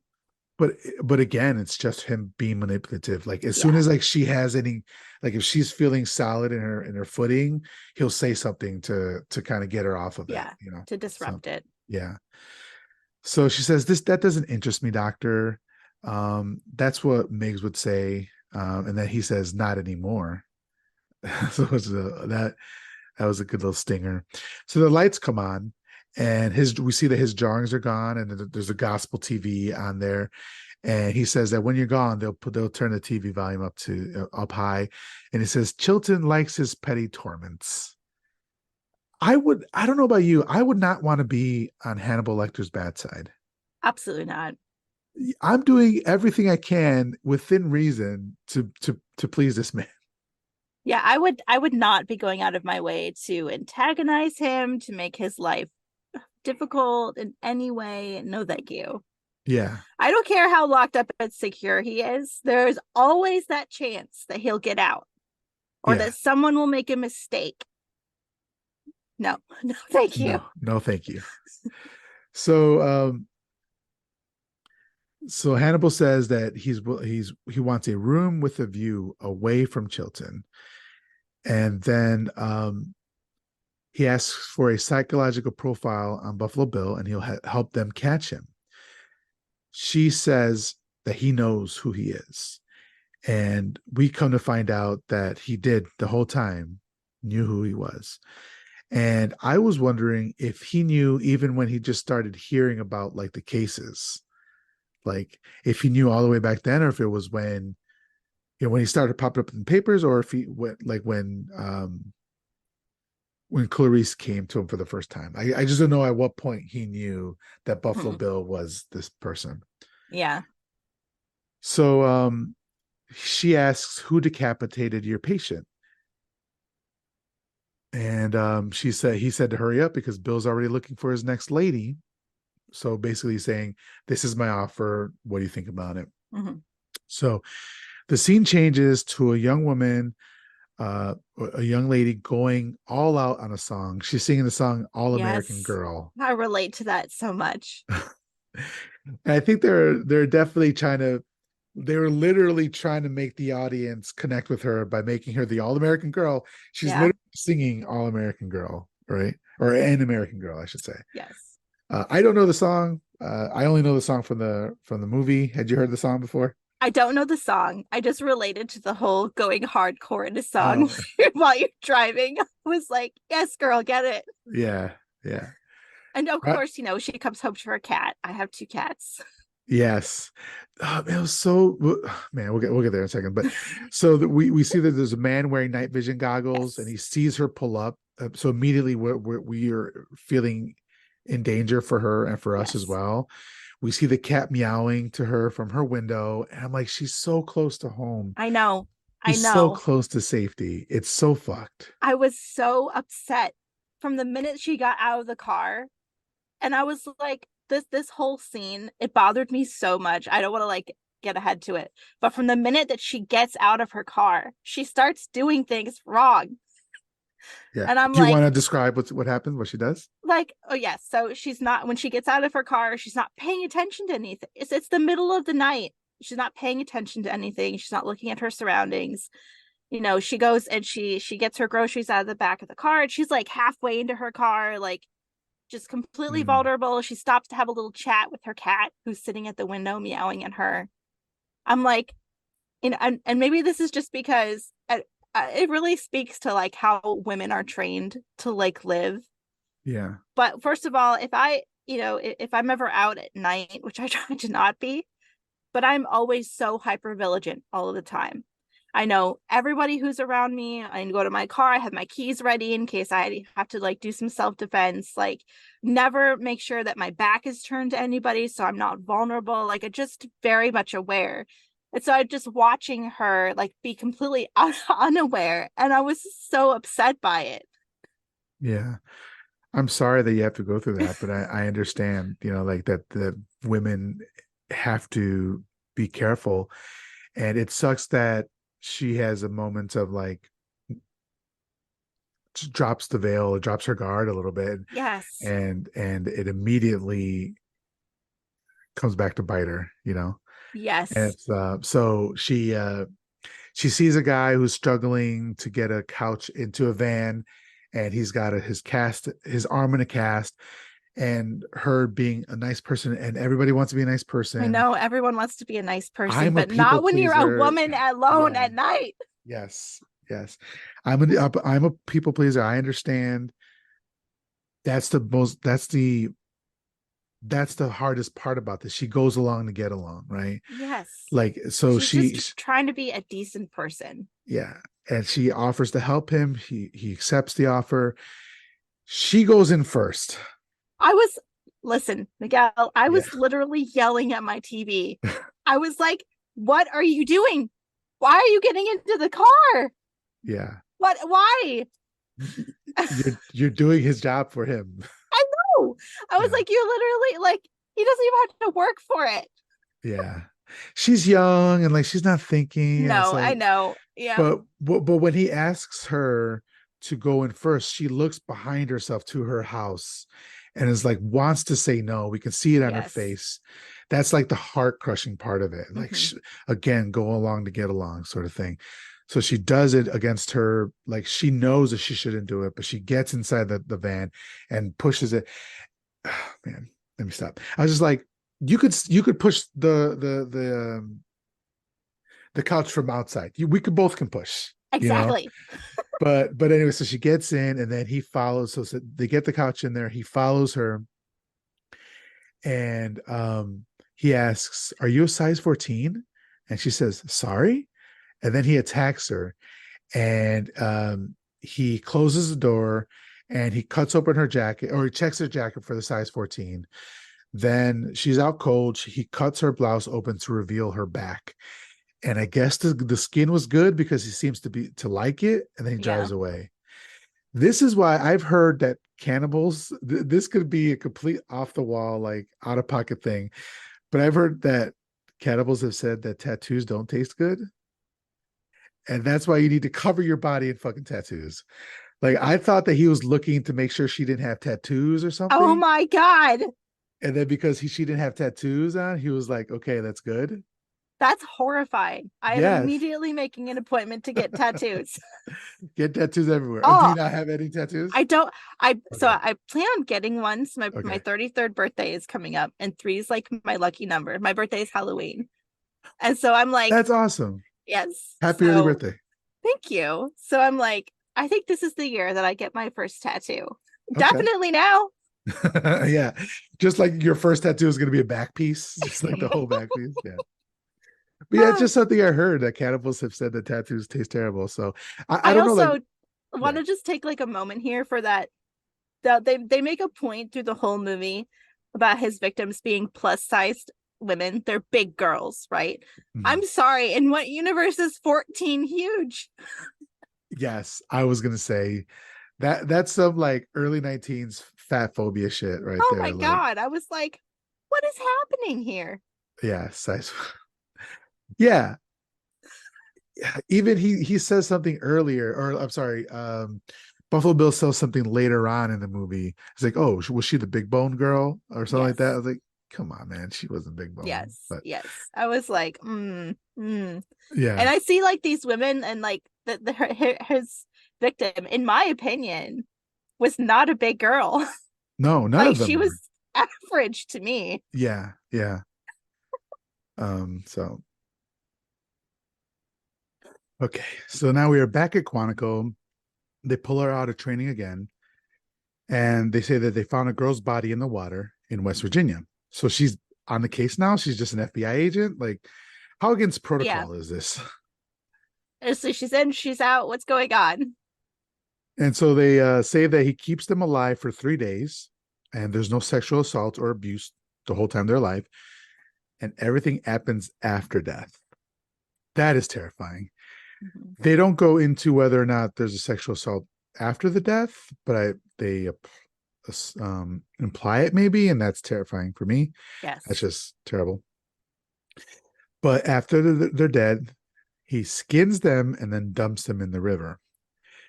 He say the first one he weighed her down, so she was actually the third one found. But after the first one, he didn't bother on weighing any of the rest down. So then they say that he's a. So they're driving, and I forget that guy's name. Sorry. Crawford asks her who she thinks the killer is, and she's saying that it's a white male, not a drifter. He's cautious, precise. He's getting better, and he will never stop.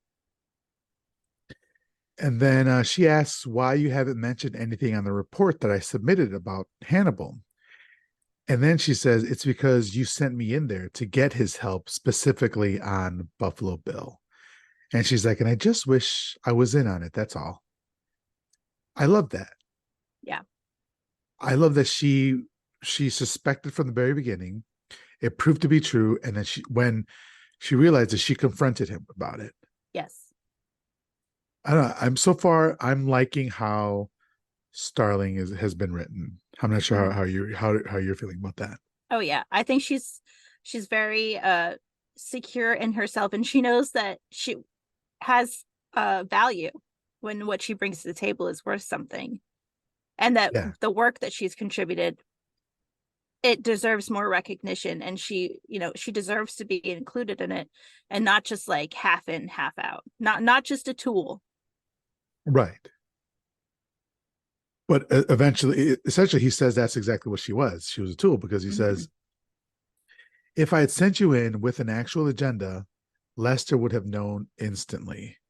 And so, like, being manipulative and basically saying that, it was for your own good, sort of thing. Yeah, that's Yeah, gross. fuck you. So then they go to a funeral home and it's filled with local cops and they're not happy that the FBI is there. Crawford asks to talk to the chief of police there, but he says, let's talk in private because of the sexual nature of the crimes. And he looks back at Starling, and she does not appreciate that. Mm-hmm. Again, they leave, and now she's left in the room with all those sheriffs. Yes. Just like for the whole movie, but also like specifically in that first scene, that elevator, that scene that we were talking Yes. about. Yes. Um, And but then like she to has to like make them all like shut up and be quiet. And they're all just looking at her like, oh, what? Who do you think you are, woman? Yeah, they're looking her up and down, right? It's like Yeah. I'm like, what the fuck are you looking at? Like, Yeah. act professional, guys. But yeah, so it's to kind of get out of that situation. She goes to the funeral that's happening in the room next door, and she approaches the body in the coffin, and it's a man, and she's transported to her childhood when her father passed away, and she gave him a kiss on the cheek. And then we're transported real quickly back to current time because Crawford calls her back with him. And this is when they're all these, it's a room full of cops, 20 cops probably, all standing around this body, this poor girl's body, drinking coffee, shooting the shit. And like Crawford is having a hard time hearing his conversation. And so she's like, go on now. Thank you for everything you've done. Her family, or she appreciates it. Go on now. Right. I love that. Yes. There's Um, there's when they're preparing to examine, I'm so sorry if I'm jumping ahead here, no, please go ahead. but when they're preparing to examine the body and they take the jar out and they put that stuff under their Yeah. nose. I was so dumb. Okay, so I I was watching the movie with a friend of mine. We were watching it together, and I saw the guy put it under his nose and it looked white to me. And so I'm like, oh my God, they're doing coke. Just a bump before an autopsy. That's a procedure. I'm like, is that how they like mentally get through this? He's like, no. He goes, that's like a vapor rub so that you don't smell the body. And it's like, oh, that makes more sense. I want to know what kind of coke you're doing that comes in bomb form. No, It's just for all day, it's for just for a all day. prolonged use. It's a slow Yeah, release coke. yeah, okay. Oh man, but yeah, so they do. That's literally what happens now. They put the balm under their nose, and so does Clarice, getting ready for the autopsy, and they are all affected by it. As soon as she sees the body, she says, "Bill." And she describes the wounds. We don't really see it, which I appreciate. We don't see it too much until something later on. But she's saying that this person is not local because they have their ears pierced multiple times, which like a person in a small town like this wouldn't have. But I don't know. I've met people in small towns that have The glitter piercings. nail polish did it in for me Yeah, the too. glitter nail polish. Yeah, You don't exactly. have glitter nail polish in a small town. Well, okay, but let me ask you this, Raven. Did you grow up in a small town? I did. We did Okay. not have glitter nail polish. Yeah. We definitely didn't have multiple piercings. Okay. All right. So they were kind of spot on then. Okay. Well, then I'll shut the fuck up because they had it perfect.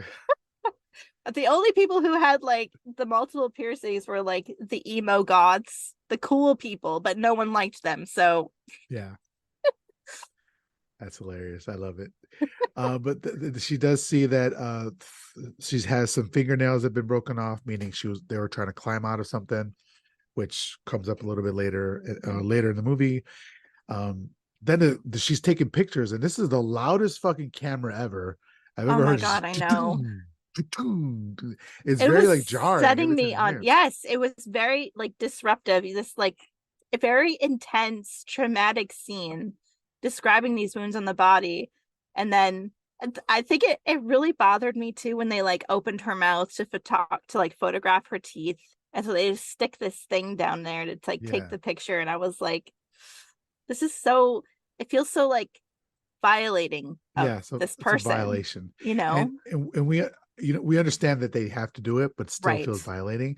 And Yes. at that moment, I was thinking, like, I remember watching movies that like period movies. There's from like the 17, 1800s, 1900s, whatever, and these doctors were trying to perf- advance medical science, and in order to do so, they would have to like work with cadavers and stuff like that. And people were like, "Don't touch that body," that sort of thing. I understand that feeling, but like not wanting anybody to touch your loved one's body and like violate it in such a way. Because when I saw that, I'm like, leave her alone, you know. I But know. again, you understand that they need to do that, right? Mhm. Yeah. So it was just really, really effective. Just used to like the sound design in the movie. It was very good. So as you're saying, they took a picture of like the inside of her teeth and her mouth, and she notices that from the picture, she notices there's something in her throat, and they end up pulling out this bug cocoon that somebody shoved in there. And what were you thinking when you saw this? So uh I was like, first when she like points it out, and then the guy's like, well, it's normal. There's probably like leaves or something in there. And I'm like, of course, men being so dismissive. But then they go in there like with the tweezers to like pull it out of the, and I'm like, just no, this is so gross. But then they pull it out, and I'm like, oh my God, it's a finger. It was it was It's Coke. It's more Coke. it was Yeah. not a finger. Yeah. Yes, and it just like this long chrysalis. And I'm like, that is so weird. But then I also wondered, like, she's the first victim, right? First victim, but technically the third one found. But I don't remember there being a mention that there was a chrysalis or anything like that on the other victims. Oh no, she's not. They mentioned the first victim, but this particular body, I don't believe is the first victim. Is it? Oh, okay. Yeah, I don't think this. It's just the latest The body found. latest. Okay, Yeah, that makes sense. yeah. Um, but yeah, I don't think that they had talked about something being in the other people's mouth, because then it wouldn't be a such It would have a been a trend. Yeah, yeah, exactly, something that they would have looked for. right. So So, so I then thought that they was interesting that like usually I have a limited experience with serial killers, but I always thought calling cards were like kind of like right off the like the bat. But then I guess it does make sense because he's like growing into himself. yeah, Yeah. yeah. So then they turn over her body and they see that has been removed from the back in like a diamond pattern. So they're in the car. They're going home. It's Crawford and Clarice, and he turns to talk to her and he says, "Hey, that bit about me not we shouldn't be talking in front of women, that bothered you, huh? You just know that I just needed to get him away alone and kind of get him on my side." But that bothered you. And she's like, it matters. It matters what you say, because cops look to you to figure out how to act. Mm-hmm. And he Mm-hmm. says, point taken. Mm-hmm. I What really did you loved think of that. it? I loved that a lot. Accountability is really important. You can't pretend to just be an ally or be a good guy, but then not actually back that up. And I've Yeah. had experiences of that, like in my own life, like in my jobs where someone was, you know, being aggressive towards me or sexist or just rude. And I was not backed up by my boss. And I was like, listen, you can't first of all, the customer's not always right, but um you can't you can't do that. Like you have to. I hate to use the cliche phrase, but you have to be the change, you know. Mhm. And especially when you're in like a situation like that, and a, like when people look at you as an authority figure, I think it is even more important. So I really appreciate that she called him out for that bullshit, because it is true. What you say when you have influence and power is incredibly important, and you can change more things than you realize. Yeah. But also, I Because think it showed that he doesn't really care. right, because he doesn't really apologize. He No. doesn't apologize at all. And he just says point taken, but goes on to act the same, like still Hmm. manipulates her and uses her as he sees fit, right? Right. And it feels like almost like he's taking her on as a mentor mentee, and I really hope she doesn't do it. Like Yes. moving forward, I No. haven't seen the rest of the movies. I don't know if their relationship continues or not, but I'm like, this reeks of like an older dude trying to groom this Oh young yeah. girl, Uh-huh. and like under the guise of like being her mentor and stuff like that. Yes. Yeah.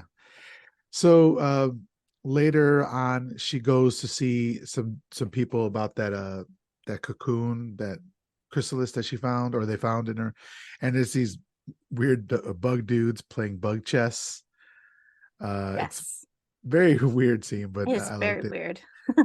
But so they cut it open, and one of the guys, Dr. Pilcher, is like hitting on her I know. again. Like everywhere she goes, she's getting hit on. She's just trying to perform her duties.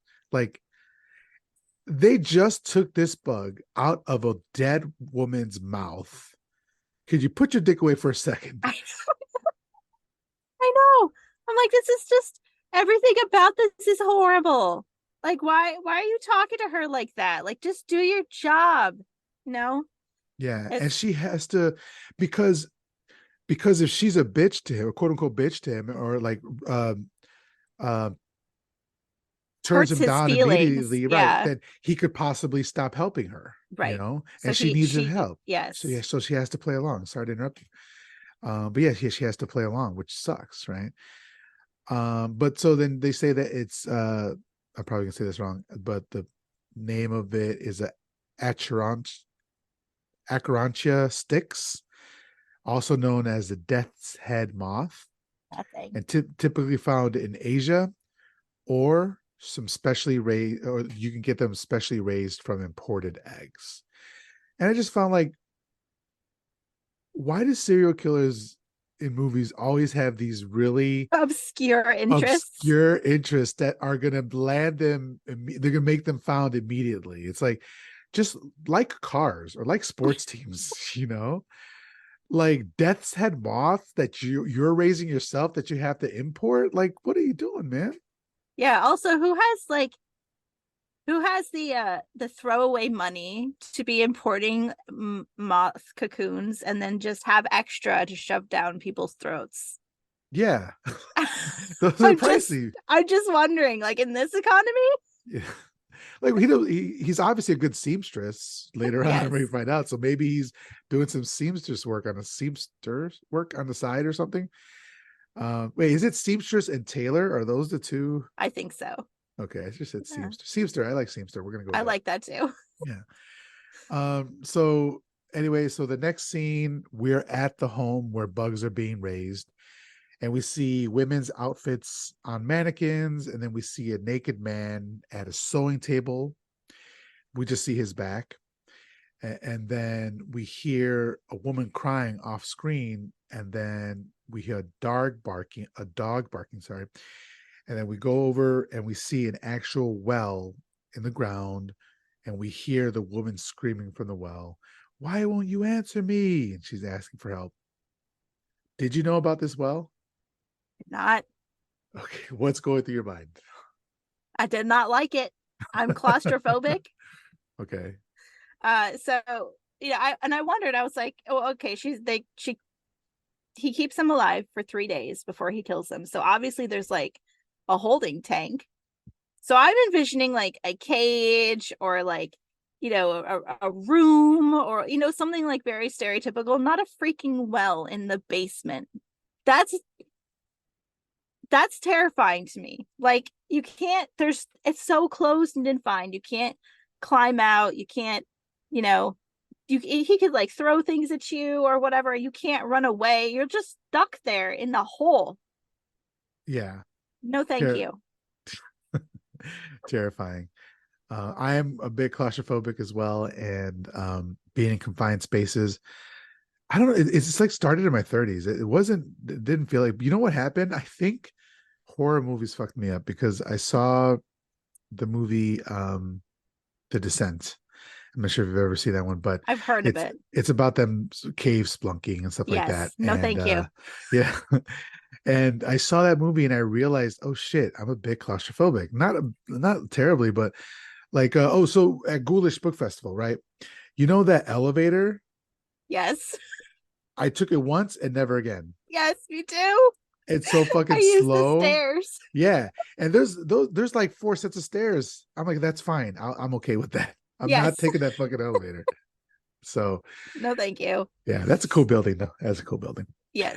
Okay, so we're back at Quantico, and we find out that the woman who the girl who was kidnapped was Catherine Martin, who is the daughter of a senator.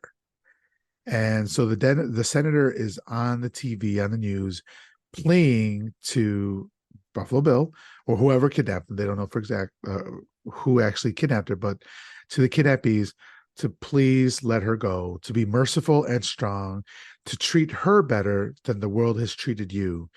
And she keeps repeating her name. She says, my daughter, Catherine, my daughter. And Clarice says, that's so smart.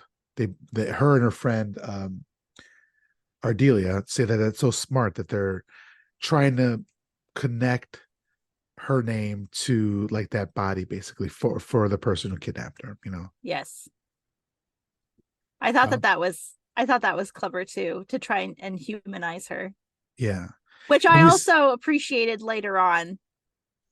Yes. yes, yeah, so we'll get there. Okay, yeah, we had the same thought. Yes. So then we see that Clarice goes to see Hannibal again, and Chilton's like kind of yelling at her, saying that he didn't like being kept in the dark. And she's like, you know what? Like, I'm here on official business. If you have any questions, like call the office or whatever. And she just like ignores him and like blows him off. And he was pissed about that, right? Because he sees very we're gonna see very quickly here that he sees Hannibal as his ticket to fame or ticket to like Yeah. become like a talk show personality or some shit, you know? So then Clarice makes the offer to Hannibal and says if he makes the profile and it helps in catching Bill, the senator will transfer him to a place with a view. And then 1 week a year, you can go to Plum Island. Of course, you're still going to have SWAT surveillance, but you can, for that week, you can wade in the water and walk in the sand and all that sort of stuff. Then he looks at the offer and finds out like it's an animal research facility. And she's like, well, that not all of it. You can still walk in the sand and stuff like that. And then she gives him a copy of the offer, which is non-negotiable. And it's final. And if she dies, you get nothing. So then he says, quid pro quo. I tell you things about the case, and you tell me things about yourself. So another rule was do not tell him about yourself. Yep. And so, I mean, I understand why she does it, right? But still, like, Yes. she's broken all the rules at this point, I think. Yes. I think so. Yeah. Multiple times. Multiple times. Yeah. And then so he asks her for her worst childhood memory, which she says was the death of her father, who was the town marshal, killed in the line of duty. He was shot in a robbery, and he died months later. And her mom had died when she was when she was younger than that. So she was an orphan. And before we get into that, he says, I think it would be quite something to know you in private life. And I'm not sure what that means. That seemed weird to me. Yeah, that was Um, off-putting. yeah. So then they start talking about the case again, and he asks, was she big? And then she says, like, big in the hips. and then like roomy, like another way to just like say these fat phobic terms, you know. Yeah. And but essentially she's like, yes, they were quote unquote bigger girls or whatever. And then he asks if they found a butterfly, and she's like, well, yes, a moth, but yeah, they found a moth. And just like they found a moth in Miss Moffat's head, I forgot the character's name now, but basically they found a moth in that head as well. So this is when he kind of goes into this psychology of why Buffalo Bill is doing this sort of stuff, and this is also probably transphobic, like the thing about moth equaling change, Yeah. and the caterpillar into the moth, from them into beauty, and that Billy wants to change. But she says that there's no correlation between transsexualism and violence. I'm not sure if transsexualism is a problematic word or not, or phrase or not. So I apologize if it is. But she says there's no correlation between that and violence, and that people, transsexuals, have been known to be very passive. Again, I don't know if that's problematic or not. But he says that you're so close to how you're going to catch him, and that she wants that. He asked her what happened after your father died. First, before we move on, is there anything that I missed, or anything that you wanted to talk about that psychology that he was spewing there? Yeah. The whole interaction just made me so like very deeply uncomfortable. And knowing how they were using, transgenderism as an excuse or a reason as to why, someone would be some way. And I appreciated that she pointed out that there was no correlation between, you know, violence and being transgender. But at the same time, I feel like it wasn't quite enough. Like, I don't know. I feel like I appreciated her line of saying that. And to me, I thought, you know, it made me appreciate her character more, because I feel like obviously she is more like evolved in her way of thinking, Mm, which was good to see. I really appreciated that for her character. But I know, like, in the grander scheme of things, and how that it even though she thought that way, the likelihood that all of her peers did as well is not likely at all. yeah, So I don't know. It made me very uncomfortable, and that whole that whole bit there was very intense. It felt intense to me. I agree. And I believe I may have used the term transsexual. I meant transgender. Sorry about that. Um, it's difficult when they use that phrase in the movie, and trying to recount that. But so afterwards, he asks, "What happened after your father died?" And she says she basically went to live with some family in Montana, like these ranchers, and she was there for 2 months, and then she ran away. And then uh, fucking Lecter, He he's like, makes he "Oh, makes some very gross accusations. yeah, yes, And like a it, sexual assault nature, yes, right? but it always comes back to the sex part. Yeah, It's be with him, gross. Yeah, it yeah." does. And she was like thrown off again, like, no, he was like a decent man, um, like not something you would know anything about, Lecter. But she says he was a decent man, and then quid pro quo, they're back talking about the case, and he says that Billy isn't really transgender, he just thinks he is. This, Mm-hmm. I know, is problematic as fuck, right? Mm-hmm. Like, he is a transgender character, and they're trying to, this is like their very lazy way of being like, oh, no, he's not transgender, he just thinks he is. So all Yeah, the things that negative we're saying about transgender doesn't really apply. which is so problematic on so many levels, especially since they're not transgender, they just think they are, is used every single day to harm transgender people. Right. So yeah, it was not good. I mean, if, there's no bones about it. Like, he is obviously written as a transgender character. That's who he is supposed to be portrayed as. And just to like put that throwaway line in there to just kind of like write off the like the negativity, or the just horribleness of that, it's just not great. Yeah.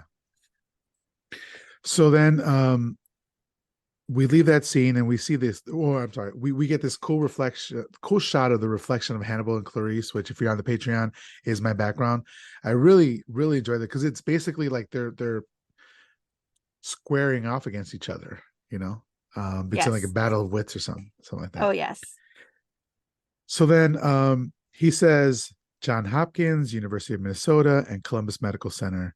Look at those three places because Buffalo Bill has probably applied for sexual reassignment surgery at one or all of those places and probably been rejected. And then she asks, on what basis would they reject him? Again, more problematic shit here. He says childhood disturbances. He was made a criminal. He hates his own identity, which he thinks makes him transsexual. Which he thinks makes him transgender. But his pathology is 1,000 times more savage. That phrase is so fucked. Like, It's so so 1,000 bad. times more savage, meaning That it is transgender people savage. are savage to begin with. Yeah. This is so harmful to It is. the transgender community. I don't know how they could think that it isn't, I don't know. it's so Like, blatant. I so many there are often times where people are given like people or media or whatever are given free passes because it was the climate of the day. But in truth, being a harmful person is never part of a climate. Being harmful is just being harmful. And I think that,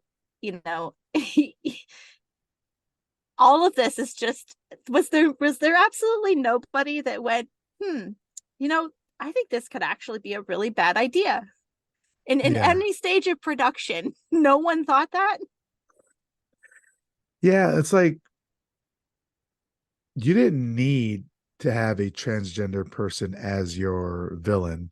You wanted to have one, and then you Yeah. used the things, anything you could do to make that happen. Like there's been great serial killer movies where the killer wasn't transsexual or wasn't Yes. transgender.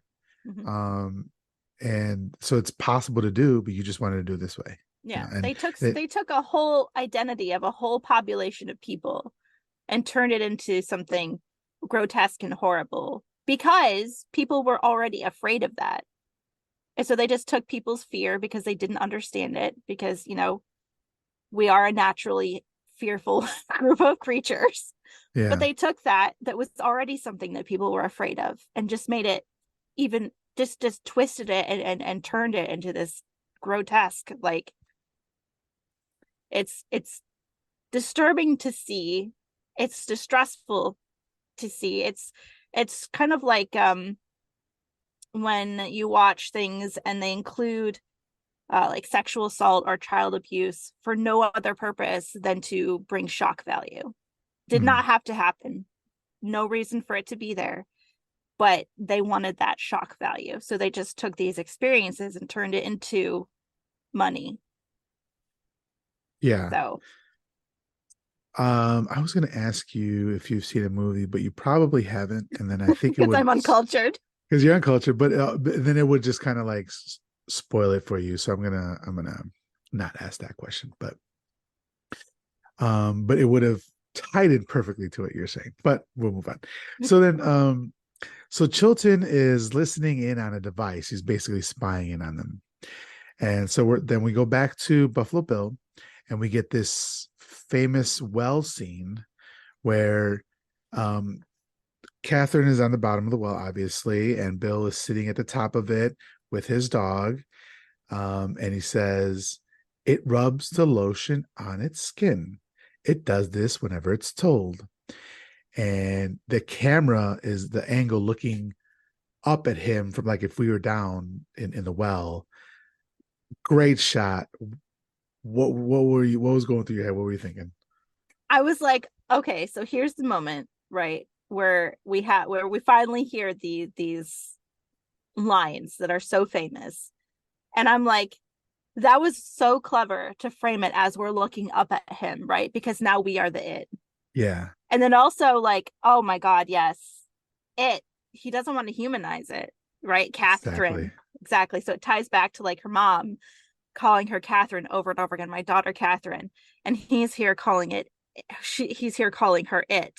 And I'm like, that was like very masterful. I was like, this guy, he knows what he's about.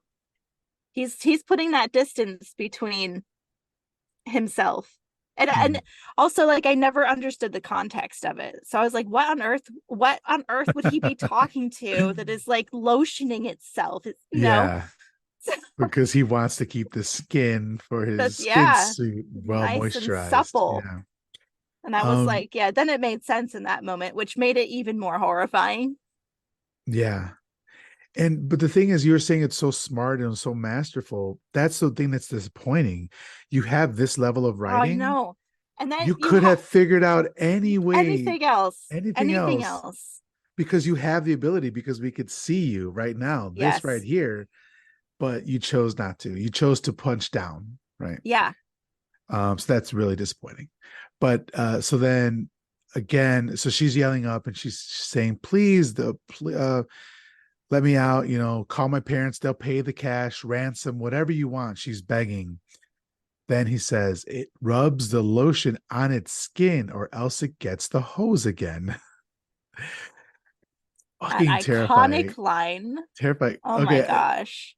Hillary, my wife and I will go back and forth and say this to each other just to be creepy to each other.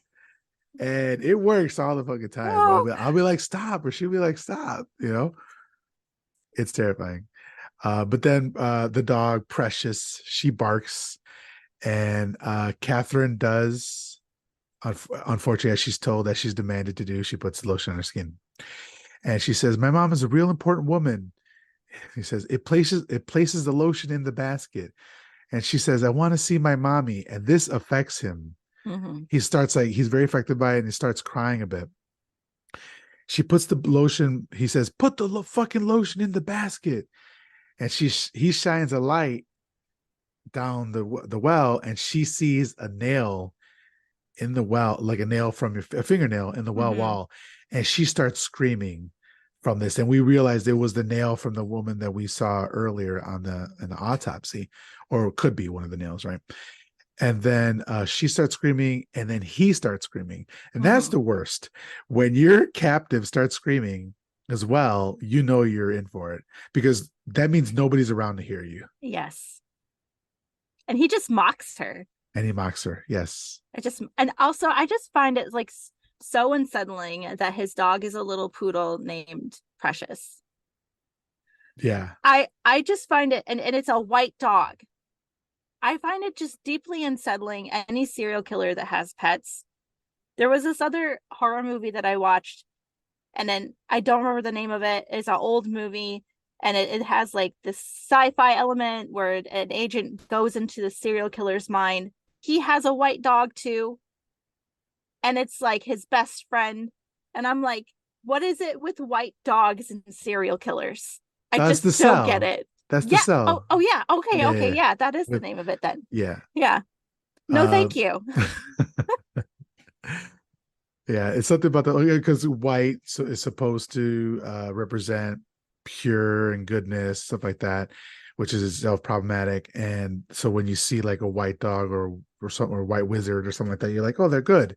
Right. But then they're being connected with this evil person. You're like, what the Mm-hmm. fuck? Right. Because like dogs also just have that unconditional love. So like inside, you're kind of shaming the dog a little bit. I definitely judged that dog. I was like, oh, you're racist because your master's racist. You're a racist ass dog. Yeah. So then later, we see that Chilton is talking shit to Hannibal, like antagonizing him. He's in his cell and he has him in the this wire face mask, not the one that iconic we'll see later, but it's another, just a wire face mask and restraints, and he's in a, like a, not a wheelchair, like a way to wheel him, basically. He's on someone else. Yeah. And It's a so human dolly cart. a dolly card, thank you very much. A dolly. So then Chilton says that he called the senator, and he said that she never heard of this deal about him, that he'll never, he basically says, you're never going to see the beach because I called the senator and she never heard of this deal, that they scammed him. There's no deal before, but there's a deal now through me. And while he's talking, Hannibal is just looking at the pen that's on the documents. And I was like, oh man, how is he going to get that? Mm-hmm. And they don't show it, which is kind of like a little frustrating, but also, I don't know, I kind of like the two. Especially like the close up. Like I feel like, there was the frames were moving back and forth, and then it would focus in on that pen again. And so there was like that suspense and that build up. Oh, and it shows you that Chilton doesn't follow his own rules, Exactly. too. He's Yeah. so arrogant. He doesn't feel like he has to. Yeah. Because he feels like he's on some sort of intellectual level with Hannibal, and they have an understanding. No, there's no understanding. Mm-mm. There's no understanding. No, there's So just dinner. so then he says that identify him by name, and if he gets caught, you'll get the transfer with the view and everything that he wanted. So then he says his first name is Lois. No, sorry, his first name is Lewis, and he'll tell the rest of the info to the senator. And basically, Jack Crawford faked the deal, and now everybody's mad at them. Hannibal's mad at them. The senator's mad at them. Everybody's in trouble. Clarice is in trouble, and so they've basically been taken off the case or something, right? So this is when we see the famous mask scene of the wire face mask and all that. And he's being wheeled on, and the jumpsuit and all that. Amazing look. I'm assuming you've seen this look before. Iconic. Yeah, iconic look. And they're doing the transfer. I'm sorry, and they say basically like, welcome to Memphis, Dr. Lecter. They're being very polite to him, like, you treat us with respect, we'll treat you with respect, which I'm like, I understand it. That's exactly how I would deal with That's the the vibe situation. we're going for. Yeah. And so Chilton's looking for his pen and he can't find it. So the officer gives him his pen. So of course we know that something's going to be happening about that with that. And we see that they're meeting in kind of like this airplane hangar. They pull him up on the dolly, and Chilton is too happy to introduce him. Like he's like his long lost friend, or like his project that he's been working on. I present to you Dr. Lecter. It is very, very weird. Yeah. So he says, I won't waste your time or Catherine's. Jack Crawford and Clarice already did that. I just pray that they haven't doomed her. And so basically they're kind of working out the deal. And she says, you have my word on the deal. And so he says that the killer's name is Louis Friend. Met him around 1980, and he was referred to him by Miss Moffat. I wish I could remember that killer's name, or that person's name. I don't remember off the top of my head. But essentially, Lewis murdered a transient. So I'm sorry, Miss Moffat and Lewis were together, and Lewis murdered a transient and then did things with the skin. And this concerned Lewis Friend. Right. So then he just goes in asking if the senator Oh God. breastfed Yes. Catherine when she was a child, and the senator for her part was just like, yes, go on with it, what do you want? And then she's like, it toughened your skin, didn't it? When they amputate a man's leg, he can still feel it tickling. So he says, tell me, Mom, when your little girl is on the slab, where will it tickle you? I'm like, Jesus Christ, dude. That's What? so fucked. Like, he is insane. it's messed up. To say that to somebody whose daughter is missing, I mean, out of context, that's a great fucking line. Like, that's a really cool line, right? But like Yes. in context of everything that's happening, it's fucked. Yes. But what he does is he always holds back a little bit of information, because once he says it to the senator's like, fuck this, I'm out of here. But then he says the description: 5'10", strongly built, about 180 pounds, hair blonde, eyes pale blue, about 35 now.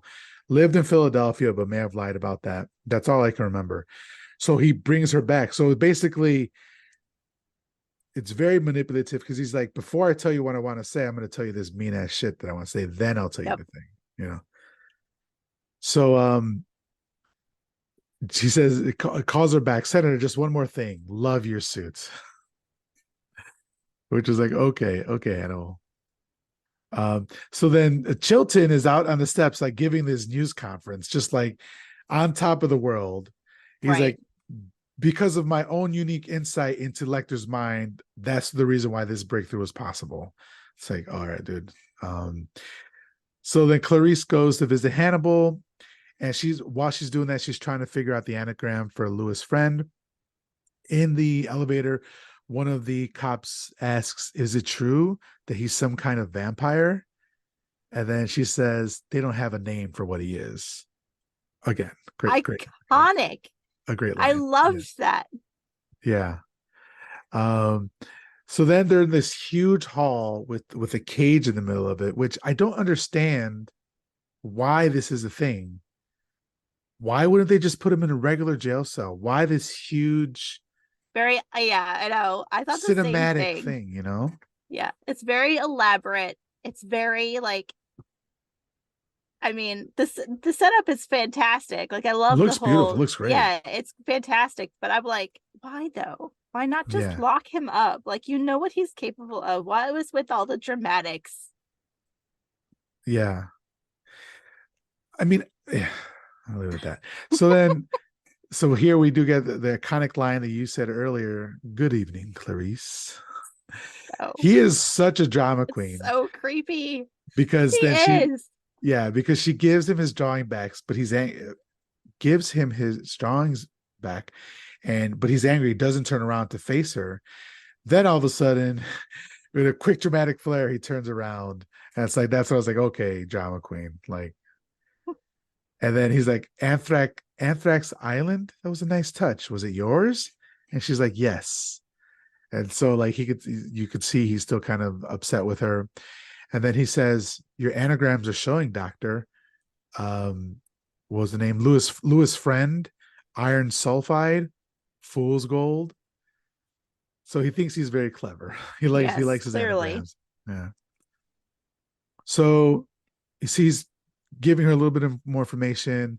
Um, he's like, he's just naming things. Like, he's like, Marcus Aurelius. I don't know what connection is there, but he said, what did he do, this man you seek? And he says, he kills women. She says, he kills women. He says, no. What need does he serve? Is he trying to serve? And she says, he says, he covets that. That's his nature. His nature is to covet. And what do we covet? We covet what we see every day. And then at this point, Dr. Chilton shows up with some cops, and they're basically escort her away. And he's like, sorry, Clarice, you have no more vacations to sell. And then as she's being taken away, he's like, why did you run away? And she doesn't tell him. So no, basically, no, that doesn't happen yet. I'm sorry. She's like, why did you run away? And she's like, I'll tell you later. Just please tell me who it is. And he's like, no, now. And she says she ran away early in the morning because she heard a strange noise and sounded like a screaming, like a child's voice.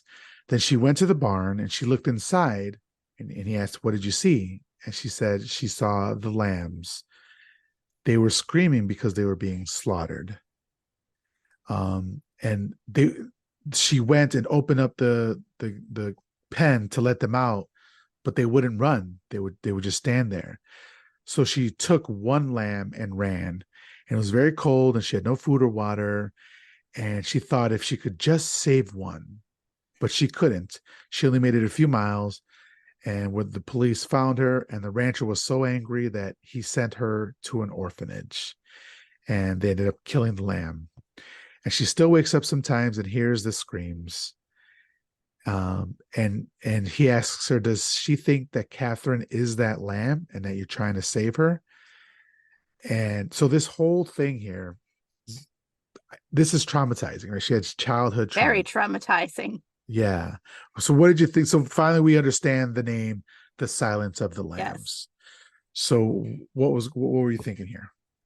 Oh, it made me so sad. Like she's been through so much, right? She's living with these strangers and she wakes up and she hears the screaming and I would have done the same thing. Like I would have tried to like get them out, and then she's like running away with one and they still take it away from her and that lamb still gets slaughtered. Like that's really heavy for a kid, especially like with everything that she's been through, and I understand how haunting that would be. That seems like a very formative memory that would just follow you for the rest of your life. So, and lambs, of course, they're the symbol of innocence and purity and, you know, just wholesome, good, adorable little creatures. So, yeah, it was interesting because I had an experience when I was younger. Um, I grew up on a farm, so I had like a little bit of understanding of like what was happening there. And so like based on my experience, I was able to like kind of identify with her and be like, yeah, that shit is traumatic and it doesn't go away. You remember that, you know? Yeah. So, but I liked how that kind of tied it in with her and how, this idea that she's trying to save these innocent lambs, so to speak. Yeah. Yeah, because lambs like metaphorically represent like innocent victims, and the silence of the lambs would mean that she saved them, Yeah. and she tried to save one, and that didn't work out as a child, and now she's trying to do it here, and hopefully it works out here. Yes. Um, what's funny is like I know that now. In a year or two after haven't seen it, I won't remember what the Silence of the Lambs means. It's because it's a weird name for a movie. It is a weird name with no lambs at all at present. Not Yeah, gonna what's lie, up with I was that? waiting for like some kind of lamb to show up at some point. When we Yeah, got here, then I understood. Like, oh yeah, yeah, I get it. But like the whole movie, I was waiting for like lamb to be involved somehow. yeah. So then she quid pro quo. She's told him something, so he needs to tell her something. She asks, "What's his name?" And this is when Chilton shows up and kicks her out. And as she's being led away, he says, "Your case file." And she runs back again, gets close to the cage, or to the yeah, the cage will say. And then he says, "Goodbye, Clarice." And he rubs her finger as she grabs the file. Very weird, very off-putting. Very weird, very off-putting. I was also thinking like that's probably the first human contact that he's had Yeah, of his own choice yeah. in a long time. And Except for that so, nurse. That nurse was oh no, well, yeah, but that's that was his own true. choice. But it's Yeah, been a while since that, because it's been that a happened while. in 80 or something like that. Yeah, Yes. Well, probably then like first like non-violent contact with yeah, somebody. yeah. Yeah. But yeah, I Um, was not a fan of the whole finger touch. I was like, "Oh girl, go sanitize." Also, keep your fingers to yourself. Don't touch. Yeah. She doesn't want to No, be thank touched. you. Yeah. Ah, But then so she's escorted out. Later on that night, we see that the cops are bringing Hannibal food, and we find out that it's second dinner. It's his second dinner that he requested, and it's lamb chops, extra rare. extra rare. This man is He's something on else. another level. I was like, that's so disturbing. Yeah. So he's sitting behind this screen as they're approaching, and they're like, "Are you ready?" He's like, "Almost." And then he spits out the piece of pen from his mouth and puts it in his hands. That screen, I know there is meaning something, and I think it was like that veneer, that screen of him acting like a human being, Mhm. when behind that screen, he is an absolute monster. And I was like, oh my God, shit is about to go down. And these yeah, officers who like bring him his food, they're so nice. they're so They're nice, they're very polite. but also, why is only two of you? Also Like, that, also that. more of you, more More but always. it's more arrogancy, like Yeah. So then they handcuff him to the bars while he's sitting down, and he's breaking free. He's picking the lock with that piece of pen, and he manages to get out of the handcuffs. In the meantime, the officer is about to put the food down on the table. He says, mind the drawings. So the cop like moves the drawings, but in the process, he put the food on the floor. So when he goes to get the food off the floor again, this is when Hannibal attacks him. He puts the handcuffs on him. He slams the jail cell door on the other cop.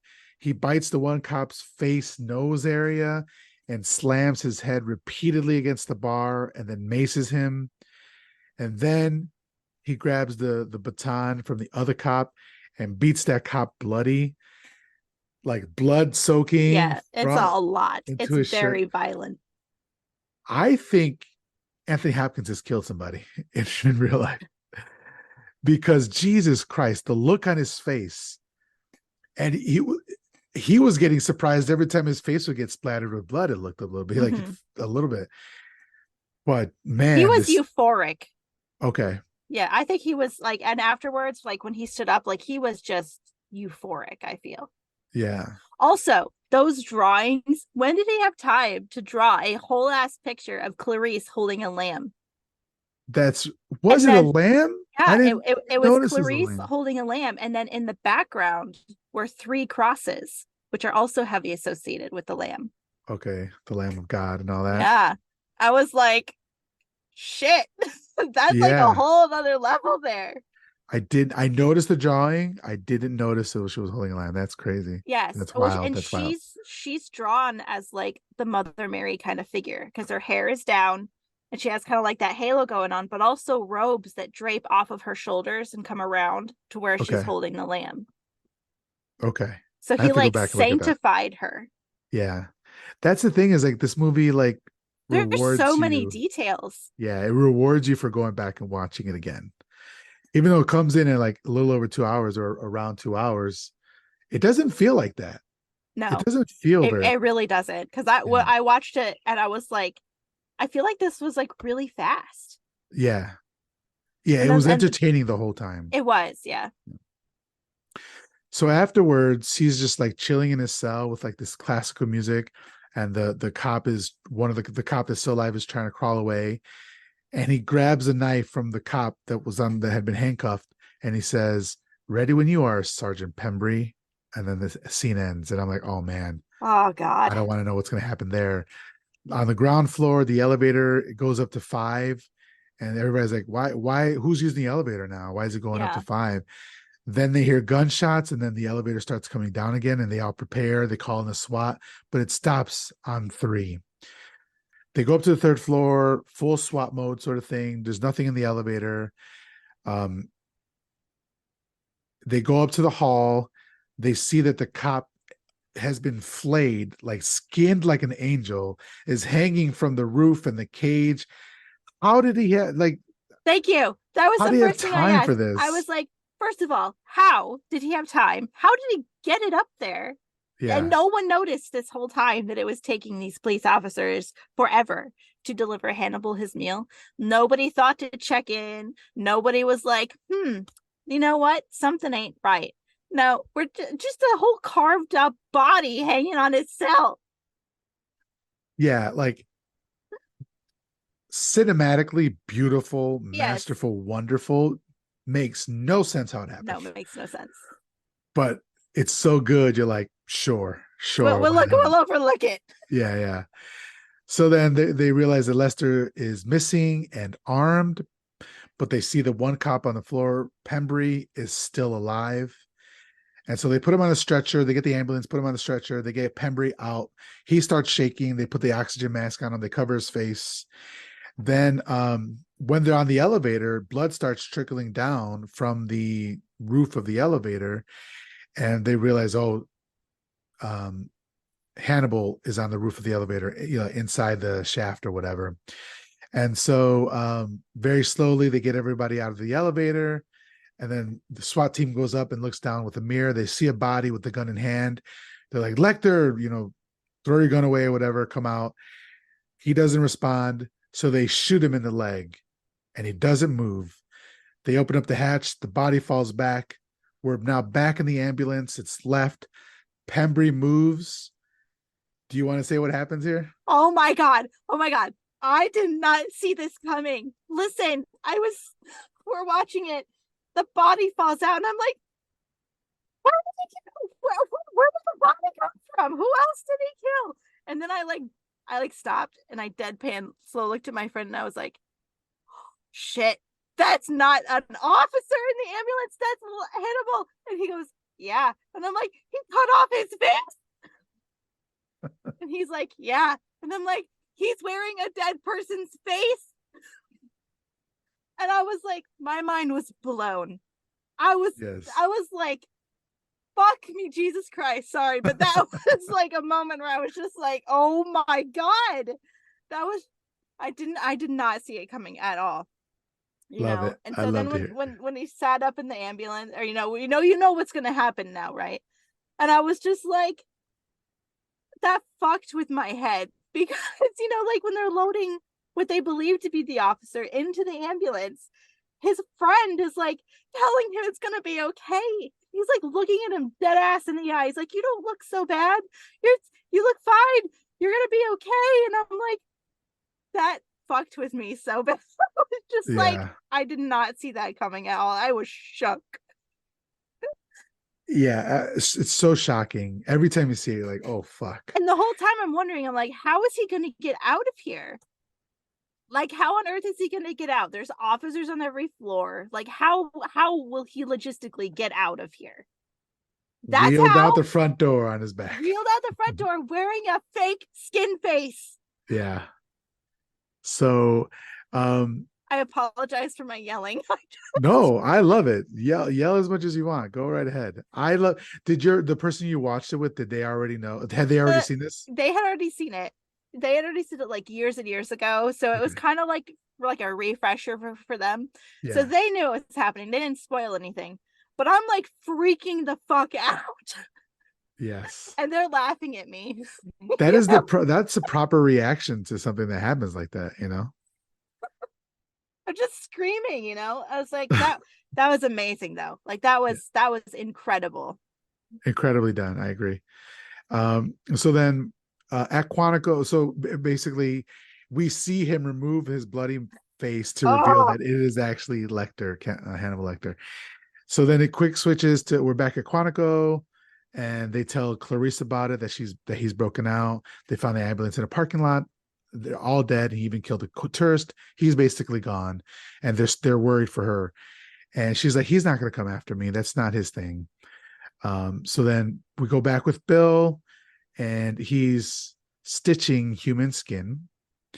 And then we go back with Clarice, and she's reviewing the profile with her friend, and with her friend Casey, and she finds that Casey finds some scribbling, some writing from Hannibal, and basically he says, "Doesn't this pattern seem random, desperately random? Like you're trying to hide something?" And then they say it's the first girl taken, third body found. But if you just think about the first girl taken, we covet what we see every day. every day. So she goes back to the beginning. She goes to the first victim's house and talks to that victim's father, Mr. Bimmel. And he says that she went to Chicago to see about a job, but then never made it home.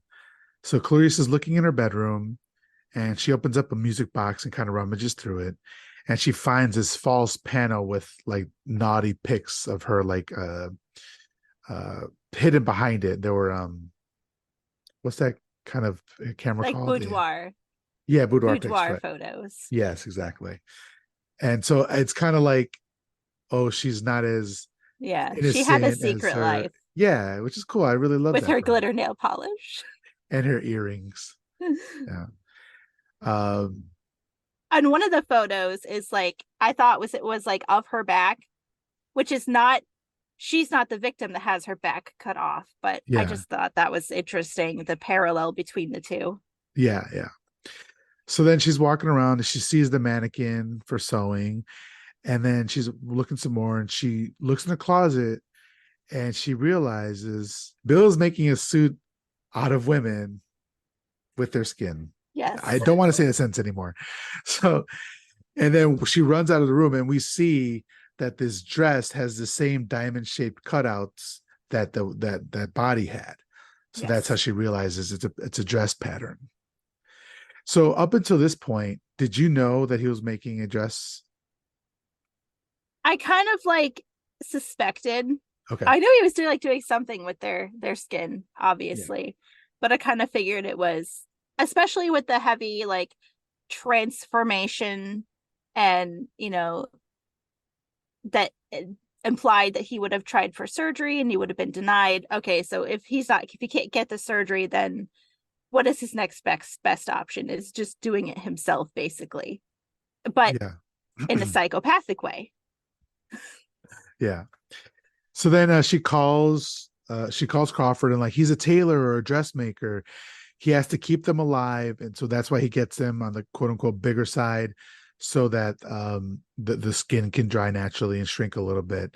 And then Crawford's like stops her and like, hey, don't we know this? Don't worry, we know who he is. They're in Calumet City right now. They found out because John Hopkins gave them some names. They found the name Jamie Gum on there, aka John Grant's, and Customs had some paperwork on him because they stopped a carton at LAX a couple years ago that had live caterpillars in it from Suriname, and it was addressed to Jamie Gum. And then, so she finds out all this, and That they just left her out on. they left her out of it, which is like, why? I mean, you brought her into this. Why would you do that? But then he says, we wouldn't have found him without you. Nobody's going to forget that, least of all me. And I'm thinking, then act like it. Yeah. But I also felt like that had like an inappropriate like undertone to it. hmm, Like least of all me. Like maybe no one else will appreciate you, but I will. okay. You Yeah, know, like being manipulative again. yeah, like being Okay. very, very groomery. Yeah. Silence of the manipulators. So, but basically she wants to go meet them up. She's like, it's only 4 hours away. He's like, no, no, no, no. I want him on murder, not kidnapping. So keep kind of researching what you're doing. So back with Bill in the well, we see, or not in the well, but around the well, we see Catherine is making something to escape, but we're not sure exactly what it is yet. And then this is another iconic scene. It's like problematic as well. The Yeah. song Goodbye Horses is playing as Bill readies himself. And so it's going back and forth between the two. And basically what she's doing is she's using the bucket to tie to the rope. She throws it up and wants to grab Precious and to bring the dog down with her. And she's enticing him with bones. So he gave her scraps. She's like, yeah, thanks for the scraps, asshole. I really like that she's fighting back. I like Yeah. that. Yeah. She's just not giving up, and she's trying to get out. Right. She's spunky. So back with Bill, we kind of get a tour of like Bill's body, his tattoos. He's got a nipple ring, chain, makeup, and he's like saying, "Would you fuck me? I'd fuck me. I'd fuck me hard. I'd fuck me so hard." Like, um, Really pumping himself up in the. yeah. And he's dancing in like a colorful robe with a disco ball. And here, like he tucks he tucks so that in between his legs, and like he lifts his arms high above his head with his robe on, and like I don't know if they're trying to say like here's the monster sort of thing, right? Yeah. Yeah. It's very problematic, very It's fucked. yeah, it's very uncomfortable. I feel like in that moment they definitely made it about him wanting to be a woman. that he was in fact transgender, that he was trying to look like and make himself more like a woman. Like, it's I was very uncomfortable during the scene. Yeah. Um and like, I don't know. It was very, very problematic. And I think also is just another example of they definitely knew what they were doing when they wrote his character. Regardless of what they said after the fact, I think that they knew what they were doing. 100%. Yeah, I agree. Yeah, because you've proven that you're smart. Like your writing is smart, and so Yeah, you have all of these like incredible layers and these, so much thought and so much detail that you can't I just you can't say, oh, we didn't mean for it to be this way when you clearly did. right. Like, you have to take accountability for what you've created. Yeah. So then back with Clarice, she's interviewing friends of the victim. And it comes up a conversation that they used to do alterations for a Miss Lipman or Mrs. Lipman. So she asks for Mrs. Lipman's information because she needs to speak with her. And then in another location, SWAT is surrounding a house, and we hear the dog whimper inside the house. So Bill is looking for Precious, and he's Catherine's like, down here, you sack of shit, and she's holding Precious. She got her with the bucket. Yes. Triumphant. She's like, give me a telephone and just set it down right down here. And he's yelling, put her in the bucket. And she's like, she's in a lot of pain, mister. She needs a vet. And he's yelling, don't hurt my dog. And she says, don't make me hurt your dog. Loved it. I was thinking the whole time, I was like, could I hurt a dog? Oh, absolutely. Like, In that scenario, I'm sure like in that scenario I could, but also like the savagery to like, you know, yeah. what I mean? Like, If you stop to think about it, you probably yes, couldn't. You have to do it very quickly. yes. But also, I fuck think, that racist dog. oh yeah, that's true, right? Yeah. Fuck that dog. And but he says, like, you don't know what pain is. And he goes to his room and grabs a gun that's under a Nazi blanket. I'm not sure if you noticed this. I did It not had notice that. it had the swastika insignia Oh my God. on this blanket. And then the more time we spend in the house, especially in the rooms that not everybody goes into, we see Nazi regalia. We see the swastika symbol on things. There's Oh even a my poster. gosh. I didn't write it down, so I don't know when it happens, but there's a poster where it says like America wake up, and Yes, I did see that. Yeah. Oh there's a yes, I swastika did. on there. Yeah. So it's like, oh, not only is he a psychopath and a serial killer, he's also a racist Nazi sort of thing. So you could have just led with that. You You could have could, just I been mean, that would have been enough. yeah. Men are terrible on their own. They don't need additional things. He could have just been a Nazi or a Republican, and that was something like that would have been fine. I mean, honestly though, because then the whole premise could have just been him building his ideal version of a perfect woman. There you go. Right. Problem solved. Yeah, like blonde hair, blue eyed, all that sort of thing. Yeah. Which that's the movie Pieces, which that may Oh, or may not be a spoiler. No, that's not a spoiler. So so anyway, so then when he gets the gun, then the doorbell rings. He gets clothes on, he goes upstairs to answer it. Who answers the door? oh my God. And this whole time that this is going on, the FBI are also at Yes. another house and they're ringing the doorbell at the same time. So you have Yes. so you're like, oh my God, who's going to be at the door? Is it going to be the FBI? No, we know they're not because they're a bunch of arrogant twats. It's Clarice. She's there by herself Looking for the Lipmans. looking for and I was just like, girl, you're alone. Yes. They're nowhere near you. And then I'm like having flashbacks of the couch victim because he's talking to her and she's asking him all these questions, about does he know the Littmans, and he's like, no, I just bought the house, but I think I have her son's card. And he's like, I could get it for you. And she's like, yes, thank you. And he's like, you want to come in? And I'm like, girl, no, you don't. Yeah. And she's just like, oh sure, that would be lovely. Yeah, that was I was like, why did you do that? But again, she's kind of caught off guard. She's not expecting anything here. Yes, because But yes. yeah, but so she talks to him. She's like investigating the death of Frederica Bimmel, and he's like, was she a great big fat person Oh God, again? yes, I know. And He's like, I, again with the fat, I'm like, oh my God, yeah, wow, 14. yeah, size 14, right? So he said, I read about her in the paper. She's like, Miss Libman had a son. I've got his number, like you said. And then he says, I bought the house 2 years ago. And then she starts looking around and she sees a sewing thread. Then she sees a The moth moth. land Oh on it. yes, that's right. I forgot. The moth Yeah, lands right there, and it's a death head moth, it's a death head moth. And so she reaches for her gun very slowly and she's and trying to play it unclips the off. holster. Right. Yeah, Uncle Soldier. And then he asks if they have a description. She says no. Of course they do, but she's not going to let him on. Then he finds a card and hands it to her, but or like doesn't move and puts it out for her to come to him to grab, but she doesn't move towards him. So I thought that this was the mirror image of earlier Yes. in the movie when uh she was showing Hannibal Lecter her ID, and Yes. he kept asking her to get closer, and she did. So And she she learned. doesn't do it this She time. She doesn't do it this learned. time. Yeah, yeah. I really like that. She's a really smart character, very well written, Yes. I believe.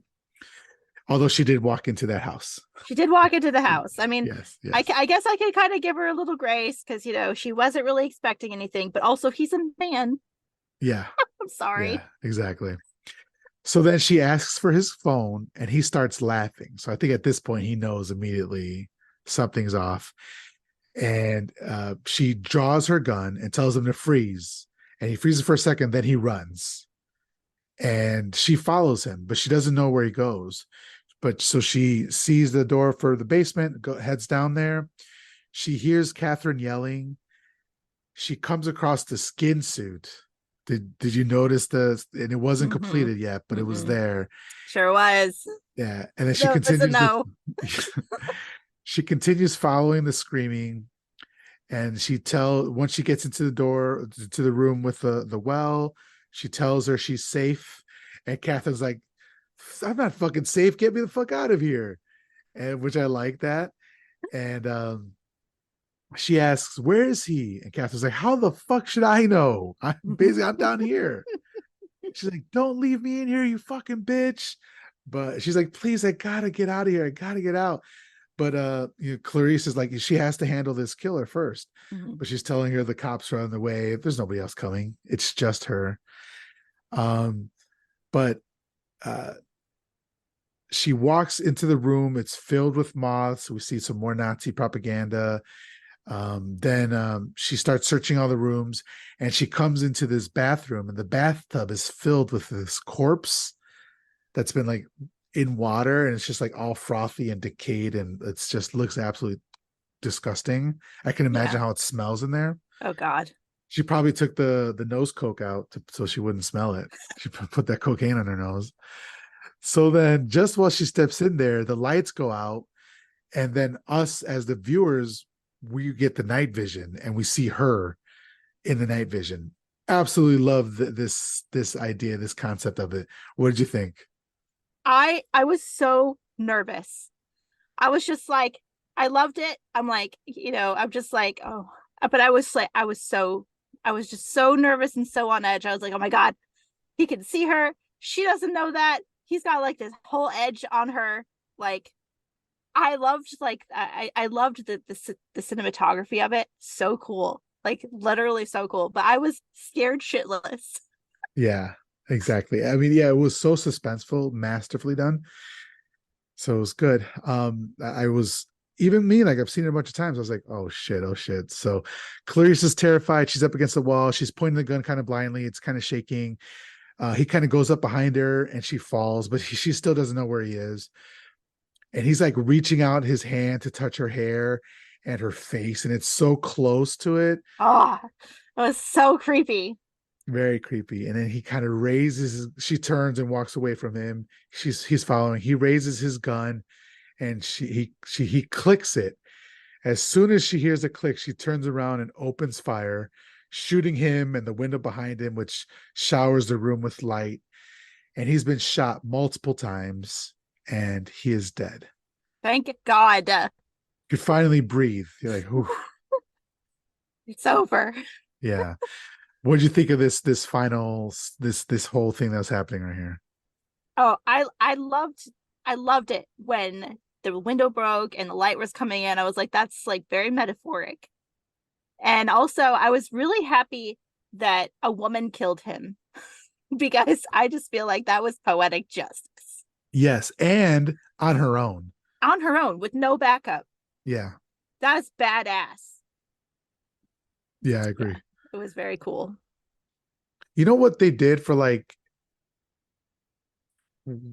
women representation in this movie? I think I wish they would have done it for like, or they didn't. What they did for that, they could have done for something else. Like it didn't need to. I'm just so disappointed about I know. the There's things in here that are like that are really cool. And I think that it's a great commentary on how women are treated at large and just how unsafe we feel all the time, even in situations where we should feel safe. And that is just so powerful and poignant. And then they ruined it. yeah. So then Crawford shows up, asks her if she's okay, and that's about it. It kind of the movie's gonna end in like a minute or a You couple minutes know here. he is so salty. Yeah, He is going to be so salty as fuck that she figured it. Once she figured out Ed solved it on her own without his help and without him even there, and that he was wrong. he was wrong. Yeah, He's going to be so fucking pissed. which he deserves to be. Yeah. Yeah. So then later there's a ceremony. It's graduation. She's been awarded her agent's badge. Like, yeah, that's minimum what she should have gotten. She should have She gotten should have so gotten much more medals and like accommodations, accolades. Yeah, like a generous pay grade. a reward. If the senator put out a reward, she should get Yes. that. Like A everything. whole fuck ton of stuff. Yeah. Yeah. Um, so then later they're having a kind of a dinner and she receives a call on the way to get it. Crawford stops her and says, congratulations. And then he kind of shakes her hand and says, your father would have been very proud. But they linger on the handshake for a while, Yes. very similar to how they linger to on Hannibal Lecter touching her Yes. finger. And so I think again Yes. they're drawing the parallels between, like I was waiting for a creepy thumb rub. yeah, I think that would have been blatant, right? That would have been absolutely blatant. Yes. But I think that's what they're going for. Yeah, I think so too. So then so she goes to get her call and she says hello, and then it's the voice says, well, Clarice, have the lamb stopped screaming? And it's Hannibal fucking Lecter. And Hmm. he says, don't bother with a trace. And she says, where are you? He says, I have no plans to call on you. That's it. I'm good. We're good with that. I'd be like, I'm fine with that. You have no plans to find me? Good. Yeah, Let's and leave it on good he's like, terms. I expect the same. And she's like, I can't do that. I'm like, girl, yes, you can. Yes, you can. Yeah.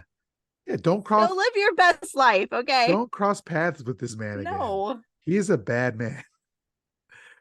So, but he says, I had no plans to call on you. The world is more inviting with you in it. And he says, please extend me the same courtesy. And she says, I can't make that promise. He says, I do wish we could chat longer, but I'm having an old friend for dinner. Yes. And it's Chilton. And it's Chilton. Do you And want to you see what know happens the here? connotation of that. It's Yeah. like, I'm having an old friend for dinner. And you're like, he's gonna eat him. He's gonna stalk him and eat him. Yeah. And so we see Chilton getting off a plane. He's like in some Caribbean island.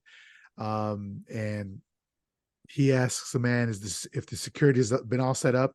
And the guy says, "Yeah, we got big shot security," which whatever that means. And then Hannibal in a terrible wig A and terrible wig. glasses, like just very nonchalantly follows them, walking slowly in the crowd, eventually getting lost in it. And that's the last we see of Hannibal Lecter until the sequels, until the You know, more sequels if I was Chilton, I would like never leave my house. ever. I would like no, because like how could he not know that Hannibal Lecter is coming for him? Oh, he absolutely knows. He absolutely knows. That's why he's got the security and all that. Crazy. Yeah. Oh my God. And then so there is two sequels or three sequels. I think it's Hannibal 2001, Red Dragon 2002, and Hannibal Rising 2007. I haven't seen any. I think I saw Hannibal, but I haven't seen this one. But anyway, so that's the end of the Silence of the Lambs. We're gonna go ahead and rate it in a second, but I just wanted overall to get your your thoughts on the movie. I was it horrified me. I was very unsettled through the whole movie. Um, I think it was cinematically astounding. The plot twists were incredible. The detail was amazing. Um, I understand now why it is considered to be, like one of the top horror movies that's ever been made, because I just get it now. Yeah. I wish though that I wish that the whole characterization of transgender people was just not in it. I just don't feel that was necessary Yeah. to the story. I think I think that, I think it could have, for me personally, I feel like it could have been such a good movie, and but that ruined it for me. Because I think, oh, it has these great moments, but then I keep coming back to that, and I'm like, but it's like, how do you value something when you know that it's got things in it that are gonna be harming people? You know, Yeah. it's a tough thing. Yeah. Yeah. So for me, I agree. Like it's a great movie. I mean, the acting by Jodie Foster and Anthony Hopkins just absolutely amazing, and the other actors that they had around them, like the actor who played Chilton, did his damn thing. Like we Yes, he absolutely did. hate. We're happy to see because in reality, he didn't really do anything wrong. I mean, he's just like an asshole He's and a just an piece of arrogant shit, prick. Yeah. arrogant prick. But like, we are happy to see this man Yeah. I was like, get go eaten Hannibal, by a go get cannibal. him. Yeah. So that means that he did a great job as an actor, right? So Yes, like the yes, yes. acting was good, the direction, the cinematography, the music, all that was great. The writing was great in parts, but just the characterization of transgender people in the movie is absolutely terrible. And yeah, so that affects it for me in the rating. So I guess let's go into rating. So what we do is we rate the movie out of 5 upside down crosses. Okay. So Raven, for you, what would you give The Silence of the Lambs out of Um, 5 upside down crosses? oh boy. Out of 5 upside down crosses, I am only gonna give it 2. Okay, I see I that. I really want to give it more, but the transphobia does it for me. So it gets the 2 crosses because I feel like it could have been like a really just, whoa, just a slam dunk, like all the way around, if it had just not had that. Yeah, yeah, I agree, and it affected my rating as well. Out of 5 upside down crosses, I would give it 3. For me, this could have been a perfect movie. It could have been a 5 upside down cross movie, but just that, the characterization that we talked about already really affects it negatively for me. Um, so yeah, so I'll give it the 3 upside down crosses. So what we do now, Riven, is I ask you for a movie in a similar vein to this. Yes. It could be, another true crime movie, another movie star Hannibal Lecter, or yeah, another one of the sequels or anything like that. So, okay. So Raven, what would be your suggestion for a movie similar to Silence of the Lambs? So I was very hard pressed, like thinking of a movie that would be similar to this. Um, but to me, I would say like Misery, which probably sounds weird, but there's a lot of that psychological manipulation between the prey and predator, Yeah, and the victim trying to get into his captor's head to like keep himself alive, and her, sometimes being nice to get what she wants, and then just being absolutely downright cruel and vindictive to really get what she wants. um and there's a lot of, that violence, and between the two. So I would say, if you wanted to watch something similar. I would say Misery would be kind of close. Okay. That's a great suggestion. Misery is a great movie. For me, I think I was gonna go with The Cell with Jennifer Lopez and Vincent D'Onofrio, but I think maybe I'd rather go with a different one. I found Copycat from 1995. Mm. It's a film with like real strong female representation. It's about Helen, who's an agoraphobic psychologist. She leads like a reclusive life after getting attacked by a psychopath. Later, she teams up with two detectives to hunt down a dangerous serial killer for closure.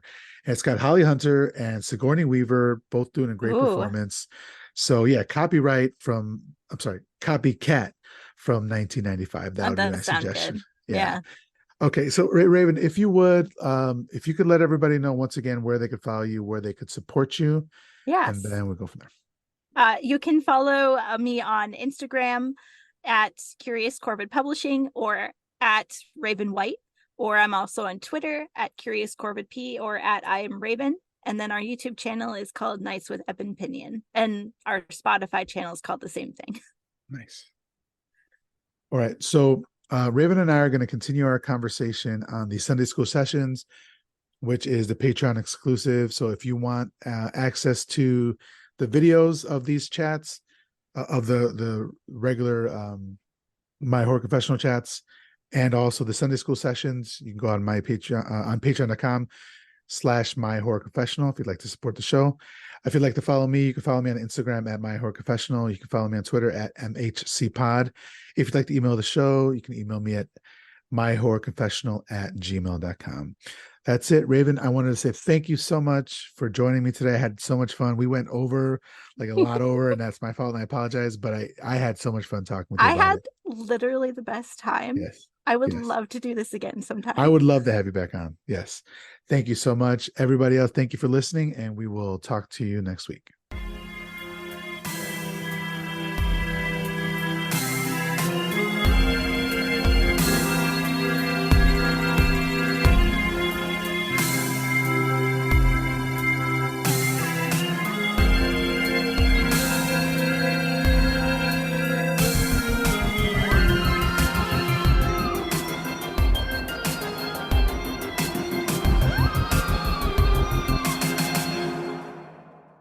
Live spooky, die spooky.